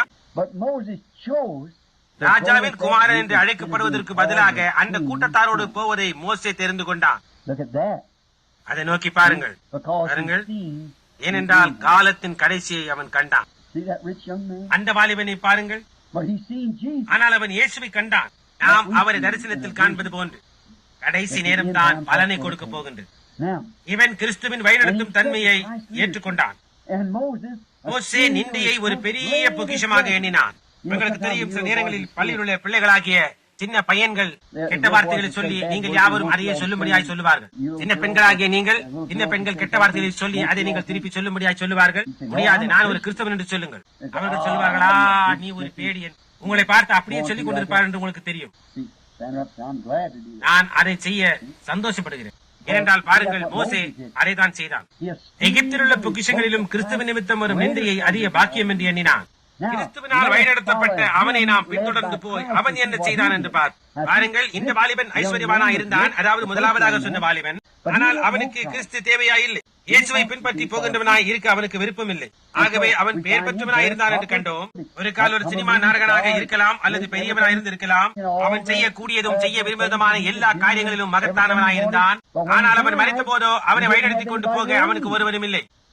ஆகவே அவனுடைய கல்வி அது நல்லதுதான், அவனுடைய பணம் அது நல்லதுதான். ஆனால் மரணம் வந்த போதோ எல்லாம் அவ்வளவுதான். இனி ஒருபோதும் அவைகளை எடுத்து அவனால் உபயோகிக்க முடியவில்லை. பரலோகத்துக்கு போகிற பிரயாணத்தை அவனால் கிரியம் கொடுத்து வாங்க முடியவில்லை. அவனால் முடியாமல் போயிற்று. அவனுடைய படிப்பின் மூலமாக அவனால் பரலோகத்துக்கு போக முடியவில்லை. பாருங்கள். ஆனால் இந்த வாலிப மனுஷன், இவனுக்கு எல்லா காரியங்களும் இருந்தது. இவனுக்கு கல்வியும் கூட இருந்தது. பாருங்கள், சமர்த்தியன். அவன் பள்ளிக்கு போனான். அவனுடைய தாயாருக்கு போதித்தால் அவனுக்கு நல்லதொரு கல்வி இருந்தது. அவன் அவ்வளவு புத்தி சாதுரியம் உள்ளவனாயிருந்தான். ஏன், எகிப்தியர்களுக்கே போதிக்கின்ற அளவுக்கு ஆளானான். அவனுடைய உபாத்தியாயனுக்கே அவன் போதித்தான். அவன் அவ்வளவு புத்தி சாதுரியம் உள்ளவன். அவன் எவ்வளவு புத்தி சாதுரியம் உள்ளவன் என்று பாருங்கள். ஆனால் என்னவென்று உங்களுக்கு தெரியுமா? அந்த எல்லா புத்தி சாதியத்திற்கு மேலாக, அவனுக்கு இருந்த எல்லாவற்றுக்கும் மேலாக, அவனுக்கு உள்ளிருந்த சாத்தியமானவைகளுக்கு மேலாக, அப்படி இருந்தும் அவன் இயேசுவை பின்பற்றும்படியாக அவை எல்லாவற்றையும் வேண்டாம் என்று விட்டேன் என்று சொல்கிறான். அவனுக்கு என்ன செய்தார்கள் என்று உங்களுக்கு தெரியுமா? அவனை வெளியே துரத்தி விட்டார்கள். மற்றவர்களை போன்று அவனும் களிமண்ணில் வேலை செய்யும் ஒரு அடிமையானான். ஆனால் ஒரு நாள் அவன் ஒரு வளர்ந்த மனிதனான போது வனாந்திரத்துக்கு பின்பக்கமாக ஆடுகளை மேய்த்துக் கொண்டிருந்தான். ஆனால் என்ன சம்பவித்தது, என்ன நடந்தது என்று யாராவது சொல்லுங்கள். அது என்ன? அது சரி, புதரிலே அக்கினி ஜுவாலை காணப்பட்டது. அது அவனுடைய கவனத்தை வசீகரித்தது. அவன் அப்பக்கமாக திரும்பினான். என்ன வாயிற்று என்று உங்களுக்கு தெரியுமா? பிள்ளைகளுக்கு நான் போதிப்பதற்கு பதிலாக இப்பொழுது பிள்ளைகள் எழுப்பி நின்று எனக்கு போதிக்க போகிறார்கள். இந்த சின்ன பையன் சரியாக அந்த தகுதியானவனாய் இருக்கிறார். உன்னுடைய தகப்பனார் யார்? சகோதரன் ஷான்ஸ் உன்னுடைய தகப்பனாரா? அந்த பையன் போதிக்கப்பட்டிருக்கிறான் இல்லையா? பிரகாசமான கண்களுடைய அவர்கள் ஒவ்வொருவரும் அதே விதமாக காணப்படுகிறார்கள். ஒருவன் இன்னொருவனை முந்திக் கொள்ள. நீங்கள் பாருங்கள். ஆகவே இப்பொழுது பாருங்கள், அக்னி ஜுவாலையா எரிகின்ற அந்த புதர் அவனை வசீகரித்து, நான் அந்த பக்கமாக போய் அது என்னவென்று பார்ப்பேன் என்று அவன் சொன்னான். தேவன் மோசேயிடத்தில் சொன்னார், உன்னுடைய பாதரட்சைகளை அவிழ்த்து போடு, நீ நிற்கிற இடம் பரிசுத்த பூமி. அங்கே போய் என்னுடைய ஜனங்களை விடுவிக்கும்படியாக உன்னை நான் தெரிந்து கொண்டேன். நான் உனக்கு வல்லமையை கொடுக்கிறேன். இந்த பூமியை வாதைகளால் நீ அடிக்கலாம், நீ தண்ணீரை ரத்தமாக மாற்றலாம், நீ பேனையும் ஈக்களையும் வர வைக்கலாம். உன்னை ஒன்றும் சேதப்படுத்த முடியாது. நான் ஏன் உன்னை தெரிந்து கொண்டேன் என்றார். ஏனென்றால் அவன் கிறிஸ்துவை தெரிந்து கொண்டான். புரிகின்றதா? நீ கிறிஸ்துவை தெரிந்து கொள்ள அவர் உன்னை தெரிந்து கொள்வார். இப்பொழுது அவர் சொன்னார், நீ என்னை தெரிந்து கொண்டாய், அங்கே எகிப்திற்கு போகும்படியாய் நான் உன்னை தெரிந்து கொண்டேன். அவன் என்ன செய்தான் என்று பாருங்கள். அவன் 20 லட்சம் பேரை வழிநடத்தினான். அவருடைய ஜனங்களாகிய 20 லட்சம் பேரை வெளியே அழைத்துக் கொண்டு வந்து வாக்குத்தத்தம் பண்ணப்பட்ட தேசத்திற்குள் கொண்டு சென்றான். அவன் பின்தொடர்ந்து போனான். நாம் வனாந்திரம் ஊடாகவும் அவனை பின்தொடர்ந்தோம். பிள்ளைகளாகிய நீங்கள் லியோ ஜினி சொல்ல கேட்டீர்கள், வனாந்திரத்தில் என்னவெல்லாம் நடந்தது என்றும், எப்படி அவர் வானத்திலிருந்து ஆப்பத்தை கொண்டு வந்து பசியாயுள்ள ஜனங்களை போஷித்தார் என்றும், மற்ற காரியங்கள் யாவையும் உங்களுடைய அப்பாவும் அம்மாவும் உங்களுக்கு சொல்வார்கள். இப்பொழுது அவன் வயதானவனாகிவிட்டான் என்று நாம் கண்டோம். மிகவும் வயதானவன். அவனுக்கு 120 வயது. அவன் வனாந்திரத்தில் இருந்தான். அப்படி இருந்தும் ஜனங்கள் அவனை முறையாய் நடத்தவில்லை. பாருங்கள், சில நேரங்களில் கிறிஸ்தவர்கள் என்று தங்களை அழைத்துக் கொள்கிறவர்களும் கூட உங்களை நல்ல முறையாய் நடத்துவது கிடையாது. ஆனால் இயேசுவோ எப்பொழுதும் உன்னை முறையாய் நடத்துகிறார். ஆகவே நாம் இங்கே என்ன பார்க்கிறோம் என்றால், ஜனங்கள் அவனுக்கு எதிராக கலகம் பண்ணினார்கள். எப்படி இருந்தாலும் அவன் அவர்களோடு கூடயே இருந்தான். அவன் அவர்களுடைய வழிநடத்துபவனாய் இருந்தான். ஆகவே அவர்களோடையே இருக்க வேண்டியிருந்தது. தேவனுடைய தூதனானவர் அவனோடு பேசினார். அந்தவிதமாய் உனக்கு சம்பவிக்க வேண்டும் என்று உனக்கு விருப்பம் இல்லையா? அப்படியானால் சரியான தெரிந்து கொள்ளுதலை செய்து இயேசுவை தெரிந்து கொள், அவர் அதை செய்வார். பின்னர் பாதையின் முடிவில் அவன் மிகவும் வயதானவனானான் என்று நாம் கண்டறிந்தோம். அவனால் பிரசங்கம் செய்ய முடியவில்லை. அவனுடைய சத்தம் குறைந்து விட்டது. ஆகவே அவன் யோசுவாவை ஆசீர்வதித்து மரிக்கும்படியாக ஒரு மலையின் உச்சிக்கு ஏறி போனான். அவன் மரித்த போது என்ன சம்பவித்தது என்று உங்களுக்கு தெரியுமா? அங்கே என்ன சம்பவித்தது? அது சரியாக அப்படித்தான், சரியாக அப்படியேதான். அது எங்க நடந்தது என்று இப்போது நீங்கள் சொல்லலாம். ஒரு நிமிஷம், அந்த பையன் சரியாய் சொன்னான். பாருங்கள், அவன் மரித்தோரிலிருந்து எழுப்பப்பட்டான். இப்பொழுது பாருங்கள், பாருங்கள், அவனை மரித்தோரிலிருந்து அவர் எழுப்பினார். ஏன்? ஏனென்றால் 800 வருடங்களுக்கு பின்னர் அவன் இங்கே பலஸ்தீனாவில் அவனுடைய இன்னமும் வழிநடத்துகிறவரோடு இயேசுவோடு நின்று கொண்டிருந்தான். அவன் எகிப்தில் உள்ள பொக்கிஷங்களிலும் அவருடைய நாமத்தின் நிமித்தம் வரும் நிந்தையை அதிக பாக்கியம் என்று எண்ணினான். அவன் எண்ணினான். அவனுடைய வழிநடத்துபவர் அங்கே நின்று கொண்டிருந்தார். உங்களுக்கு தெரியுமா, வேதத்திலே அவன் அழைக்கப்பட்டான். உங்களுக்கு தெரியுமா, இஸ்ரவேல் ஜனங்களோடு கூட ஒரு கன்மலை சென்றது. மோசே மரிப்பதற்கு ஆயத்தமான போது அவன் அந்த கன்மலையின் மேல் ஏறினான். அந்த கன்மலை இயேசுவாயிருந்தார். உங்களுக்கு நினைவிருக்கின்றதா? இயேசுவானவர் பேசிக் கொண்டிருந்த போது பரிசுத்த யோவான் 6ஆம் அதிகாரம், அவர்கள் சொன்னார்கள், எங்கள் பிதாக்கள் வனாந்திரத்திலே மன்னாவை புசித்தார்கள், என்னுடைய பிதா உங்களுக்கு அந்த மன்னாவை கொடுத்தார் என்றார். ஆம், அவர்கள் மன்னாவை புசித்தார்கள், அது உண்மைதான். புசித்திருந்தும் அவர்கள் ஒவ்வொருவரும் மரித்து போனார்கள். ஏனென்றால் அவர்கள் தொடர்ந்து போய்க் கொண்டிருக்கவில்லை என்றார். பாருங்கள், அவர் சொன்னார், அவர்கள் ஒவ்வொருவரும் மரித்து போனார்கள். ஆனால் அவர் தேவனிடத்தில் இருந்து வானத்திலிருந்து இறங்கின ஜீவ அப்பம் நானே என்றார். எங்கள் பிதாக்கள் கண்மலையில் இருந்து வந்த தண்ணீரை குடித்தார்கள். கண்மலையை அடித்தான், தண்ணீர் அதிலிருந்து புறப்பட்டு வந்தது என்றார்கள். அவர் சொன்னார், அவரோடு இருந்த அந்த கண்மலை நான் தான் என்றார். பாருங்கள், மோசே மரித்த போது அந்த கண்மலையின் மேல் ஏறினான். என்ன சம்பவித்தது என்று உங்களுக்கு தெரியுமா? வேதம் சொல்லுகிறது, தேவதூதர்கள் வந்து அவனை தூக்கி சென்றார்கள் என்று. அந்த வாலிபனுக்கும் இந்த வாலிபனுக்கும் என்ன ஒரு வித்தியாசம்? அந்த வாலிப மனிதன் அவன் மரித்த போது அவன் பற்றி பிடிக்கத்தக்கதாக அவனுக்கு ஒருவனும் இல்லாமல் போய், ஆகவே அவன் பாதாளத்திற்குள் இருட்டிற்குள்ளாக அப்படியே மூழ்கினான். அவன் இப்பொழுதும் அங்கே இருக்கிறான். பின்னர் ஆனால் மோசே மரித்து இந்த ஜீவியத்தை விட்டு கடந்து போன போது அவன் ஒரு வழிநடத்துபவரை பற்றி கொண்டான். அவனுடைய தாயார் அவனை சரியாய் நடத்தினார்கள். அவனுடைய தகப்பனார் அவனுக்கு நன்றாய் போதித்தார். ஆனால் அவனுக்கு வாலிபன் ஆகத்தக்கதான பிராயம் வந்த போதோ அவன் சொன்னான், நான் நித்திய ஜீவனை காண்கிறேன். நான் மட்டும் இந்த ஏழ்மையான உதாசீனப்படுத்தப்பட்ட இந்த ஜனங்களுக்குள் இறங்கி அவர்களோடு கூட நடப்பேனேயானால் எனக்கு கிடைக்கும். ஏனென்றால் இவர்கள் தேவனுடைய ஜனங்களாய் இருக்கிறார்கள். நான் அப்படி இருக்க வேண்டியதில்லை. நான் ஒரு ராஜாவாக இருக்கலாம், ஆனால் நான் ராஜாவாக இருக்க விரும்பவில்லை. எகிப்தில் இருக்கக்கூடிய எல்லா பணத்தையும் நான் உடையவனாய் இருப்பேன். என்றால் நானே அவர்களுக்கு உரிமையாளனாக போகிறேன். அது எனக்கு தேவையில்லை. அதை காட்டிலும் நான் இயேசுவோடு கூட நடப்பேன் என்றான். அதன் பின்னர் அவனுடைய ஜீவியம் முழுவதுமாக நடந்தான். பின்னர் அவன் ஜீவியத்தை விட்டு வெளியேறின போது, மரித்த போது அங்கே அவனை வழிநடத்தினவர் அவன் கரம் பிடித்து அழைத்துக் கொண்டு போனார். உங்களுக்கு அந்த வழிநடத்துபவர் தேவையில்லையா? நாம் யாவருக்கும் அந்த வழிநடத்துபவரால் கரம் பிடிக்கப்படும்படியான விருப்பம் இல்லையா? நூற்றுக்கணக்கான வருஷங்களுக்கு பின்னர் அவனுடைய அந்த மகா பெரிய வழி நடத்துபவரோடு கூட காணப்பட்டான். அவர் வழிநடத்தினார். அவனுடைய வாலிபத்தின் தெரிந்து கொள்ளுதலை அவன் செய்தான். ஆகவே தேவன் அவனை பிடித்துக் கொண்டிருந்தார். உங்களுக்கு என்னவென்று தெரியுமா? ஐஸ்வர்யவான் பாதாளத்தில் இருக்கிறான். வேண்டாம் என்று புறக்கணித்தானே அந்த ஐஸ்வர்யம் உள்ள வாலிபன். பாருங்கள், இப்பொழுது நினைவிருக்கட்டும், அவனுக்கு கல்வி இருந்தது, அவனுக்கு மார்க்கம் இருந்தது, அவன் சபைக்கு போனான், அவன் ஒரு நல்ல மனிதன். ஆனால் அவன் இயேசுவை வேண்டாம் என்று தள்ளினான். இந்த வாலிப மனிதனோ அவன் கற்றவனாயிருந்தான், அவனுக்கும் ஒரு மார்க்கம் இருந்தது, ஆனால் அவனுக்கு இயேசு தேவையாயிருந்தது. பாருங்கள், இந்த வாலிபனுக்கு இருந்திருக்கக்கூடிய ஐஸ்வர்யத்தை காட்டிலும் மிகுதியான ஐஸ்வர்யத்தை மோசே உடையவனாய் இருந்திருப்பான். ஏனென்றால் அவனிடம் கொஞ்சம் பணம் இருந்தது. ஒரு கால் வயல்களும் நிலங்களும் அரசியலும் இன்னும் காரியங்களும் இருந்திருக்கலாம். ஆனால் மோசேயோ பூமியின் மேல் ராஜாவாக இருக்க வேண்டியவன். அவன் அவை எல்லாவற்றையும் வேண்டாம் என்று தள்ளினான். பிள்ளைகளே, உங்களுக்கு என்னவென்று தெரியுமா? எகிப்தே இல்லாமல் இருக்கும்போது, பொக்கிஷங்கள் இல்லாமல் இருக்கும்போது அங்கே இன்னமும் ஒரு மோசே இருப்பான். ஏனென்றால் அவன் சரியான காரியத்தை தெரிந்து கொண்டான். பாருங்கள், சரியான காரியம் தன்னை வழிநடத்தும்படி அவன் தெரிந்து கொண்டான். பெரிய பிரமிடுகளே இல்லாமல் இருக்கும்போது எகிப்துள்ள பிரமிடுகளை குறித்து நீங்கள் படிக்கிறீர்களா இல்லையா? இந்நாட்களில் ஒன்றில் அணுகுண்டின் அடியில் அவைகள் தூளாகிவிடும். உலகத்தின் ஐஸ்வர்யங்கள் எல்லாம் ஜனங்கள் தூக்கி ஆகாயத்தில் எறிவார்கள். அலறிக்கொண்டு அது எங்களுடைய சரீரத்திற்குள் பொறையோடி விட்டது என்று சொல்லுவார்கள். அலறுவார்கள், கூக்குரடுவார்கள். பாருங்கள், அவைகள் எல்லாம் ஒழிந்து போய்விடும். ஆனால் வழிநடத்தும்படியாய் இயேசுவை ஏற்றுக்கொண்ட யாவரும் ஒருபோதும் அறியார்கள். அவர்களிடம் நித்திய ஜீவன் இருக்கிறது. அவர்கள் இயற்கையாகவே இங்கே மரித்தாலும் இயேசுவானவர் அவர்களை மறுபடியுமாய் உயிரோடு எழுப்புவார். நீங்கள் ஒரு தெரிந்து கொள்ளுதலை செய்தாக வேண்டும். உன்னுடைய நித்தியமான போய் சேரும் இடத்தை உன்னுடைய தெரிந்து கொள்ளுதல் தீர்மானிக்கப் போகின்றது. நினைவிருக்கட்டும், நம் ஒவ்வொருவரையும் இயேசுவானவர் கேட்கிறார், ஜீவன் உனக்கு வேண்டுமானால் என்னை பின்பற்று என்று. பாருங்கள், வழிநடத்தும் தன்மை, என்னை பின்பற்று, அப்பொழுது உனக்கு நித்திய ஜீவன் உண்டாயிருக்கு. முதியோர்களாகிய நமக்கும் கூட இதிலிருந்து நாமும் கூட ஏதோ காரியத்தை பெற்றுக் கொள்ளுகிறோம் என்பது எனக்கு நிச்சயம். உங்களுக்கு ஜீவன் வேண்டுமானால் நீங்கள் அதை ஏற்றுக்கொள்ள வேண்டும். உனக்கு மார்க்கம் வேண்டுமானால் நீ அதை ஏற்றுக்கொள். நீங்கள் என்ன செய்ய வேண்டும் என்றால், நீங்கள் எதை ஏற்றுக்கொள்கிறீர்களோ அதை தான் நீங்கள் பெற்றுக்கொள்வீர்கள்.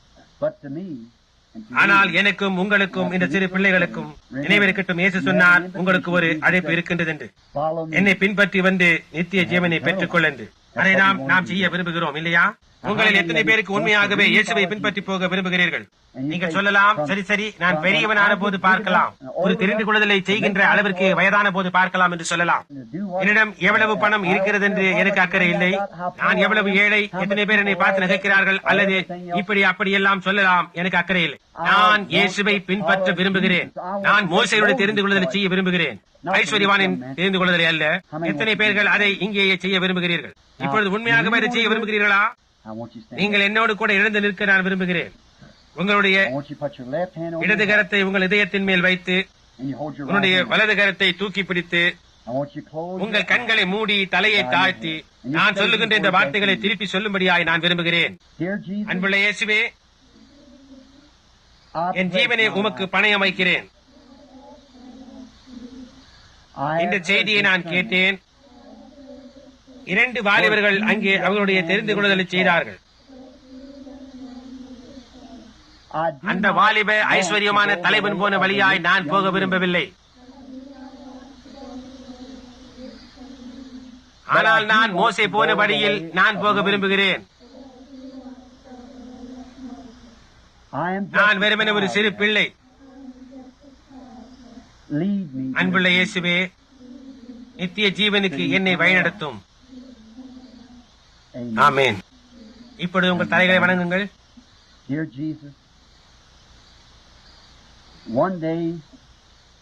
அன்புள்ள இயேசுவே, இப்பூமியில் உமது புனித யாத்திரையின் போது ஒரு நாள் இந்த மதிய வேளையிலே நான் பேசிக் கொண்டிருந்ததான பிள்ளைகள் போன்றவர்களை உம்மிடத்தில் கொண்டு வந்தார்கள். சீஷர்கள் அவரிடத்தில், எஜமான் மிகவும் களைத்து போயிருக்கிறார், இன்று காலையில் பிரசங்கம் செய்துள்ளார், அவர் இதையும் அதையும் எல்லாம் பிரசங்கம் செய்தார், அவர் மிகவும் களைத்து போயிருக்கிறார், அவரை தொந்தரவு செய்யாதீர்கள் என்று சொன்னார்கள். ஆனால் இயேசுவே, நீர் சொன்னீர், சிறு பிள்ளைகள் என்னிடத்தில் வருவதற்கு தடை செய்யாதிருங்கள், பரலோக ராஜ்யம் அவர்களுடையது. தேவனாகிய கர்த்தாவே, இந்த சிறு பையன்களையும் பெண்களையும் நீர் இன்றைக்கு ஏற்றுக்கொள்ளும்.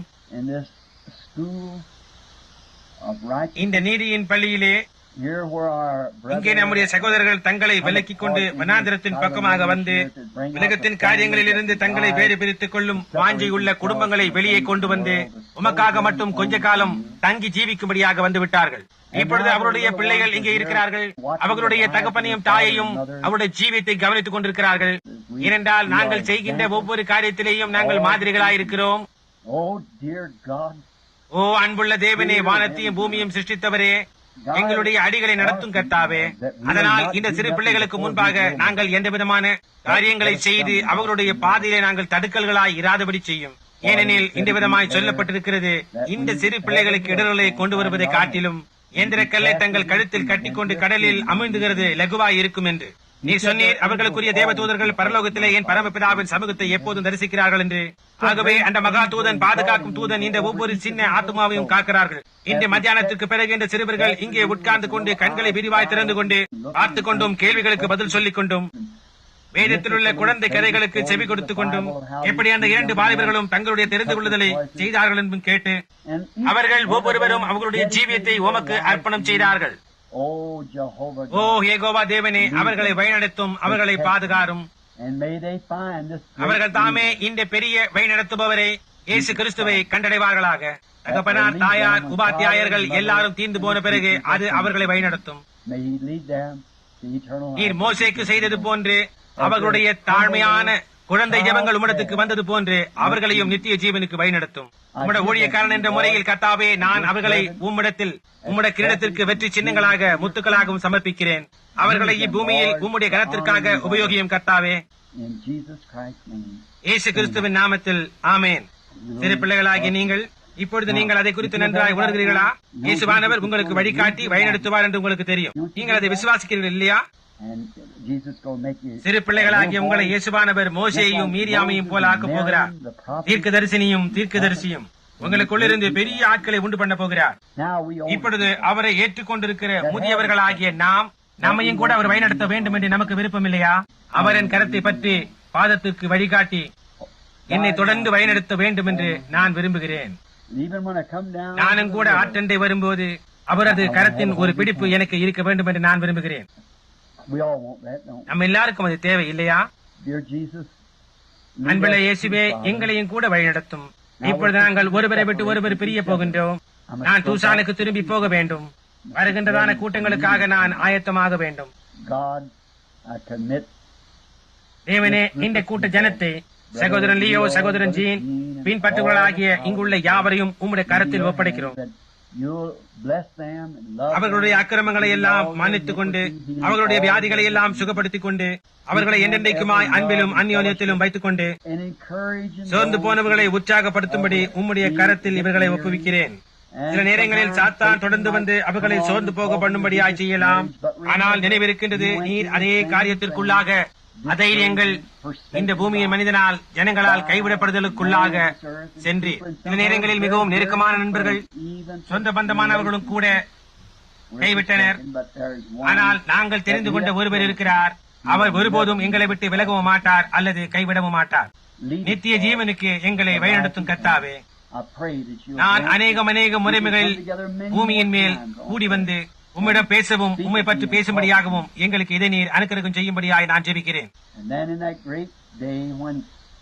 ஆனால் உலகம் முடிந்து போய் காலமெல்லாம் நித்தியத்துக்குள் மறைந்து போகும் அந்த மகத்தான நாளிலே நாங்கள் பிரிக்கப்படாத குடும்பங்களாக இனிமேல் என்றென்றைக்குமாய் சேர்ந்து வாழும்படியாக அந்த மகா பெரிதான ராஜ்யத்தில் நாங்கள் சந்திப்போமாக. இவைகளை அழியும் கர்த்தாவே. அது மட்டுமாக சூரியன் இன்னமும் பிரகாசித்துக் கொண்டிருக்கையில் நாங்கள் வேலை செய்வோமாக, முழு பலத்தோடும் உழைப்போமாக. இயேசுவின் நாமத்தில் கேட்கிறோம். ஆமேன். தேவன் உங்கள் ஒவ்வொருவரையும் ஆசீர்வதிப்பாராக.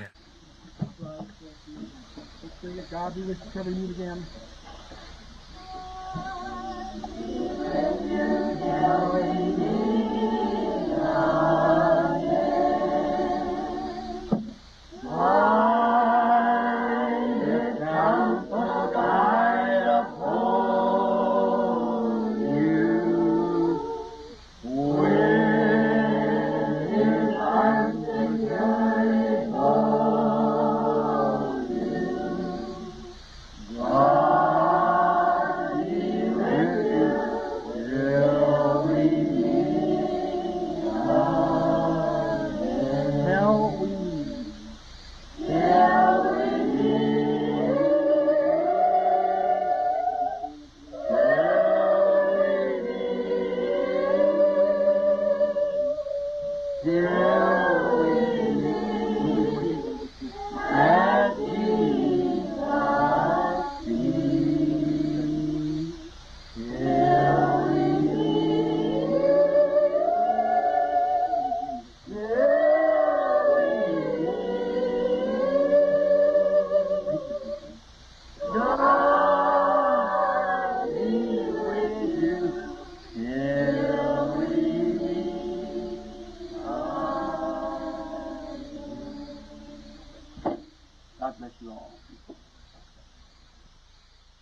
guilt and shame. Need the load of guilt and shame. Then the hand of Jesus touched me. Then the hand of Jesus touched me. And now I am no longer the same. And now I am no longer the same. He touched me. Oh, He touched me. And Oh, He touched me. And oh, the joy. And oh, the joy That floods my floods my soul. soul. Something really happened. Something really happened. And now I know. And now I know. He touched me He touched me and made me whole. and made me whole. Since I've met this blessed Savior, Since I've met this blessed Savior, since He cleansed and made me whole, since He cleansed and made me whole, I will never cease to praise Him. I will never cease to praise Him. I'll shout it while eternity rolls. I'll shout it while eternity rolls. Oh, He touched me. He touched me. And oh, He touched me. touched me. And oh, the joy. And oh, the joy That floods my that floods my soul. Something really happened. Something really happened. And now I know. And now I know. He touched me. He touched Touch me and make me whole. He touched me. Oh, He touched me. And oh, Yes, He touched me. and oh, the joy.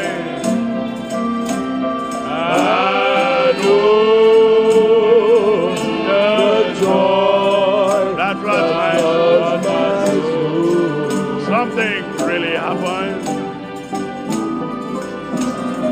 Something really happened. And now I know. And now I know. He touched me. And made me Shackled by a heavy burden. shackled by a heavy burden. Neath a load of guilt and shame. Neath a load of guilt and shame. Then the hand of Jesus touched me. Then the hand of Jesus touched me. And now I'm no longer the same. And now I am no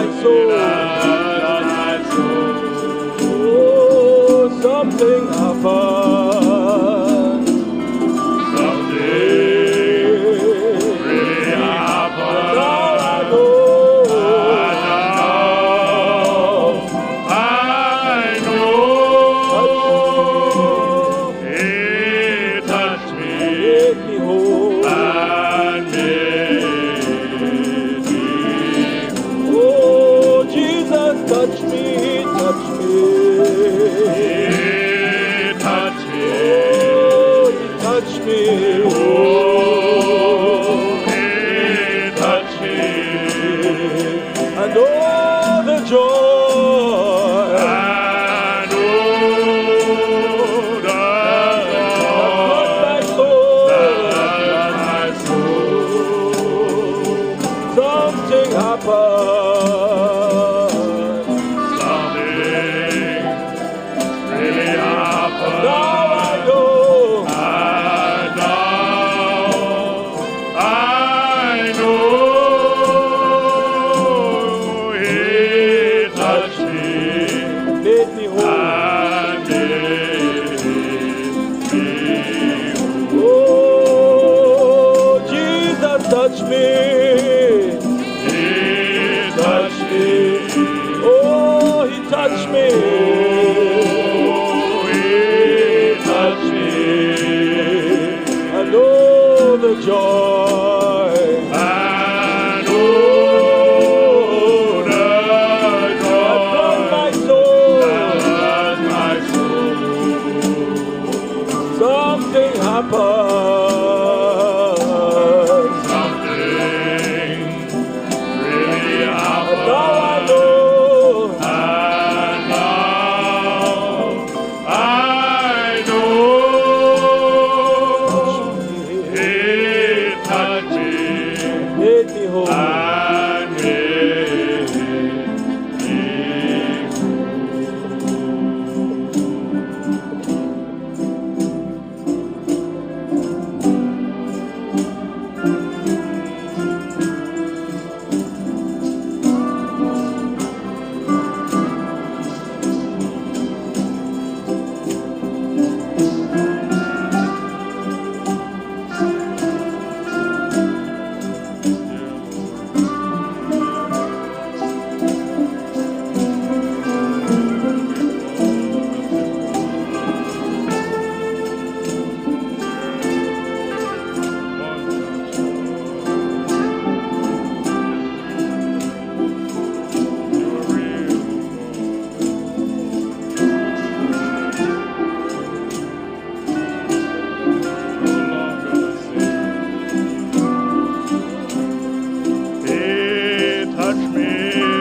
the joy. I know the That's my soul.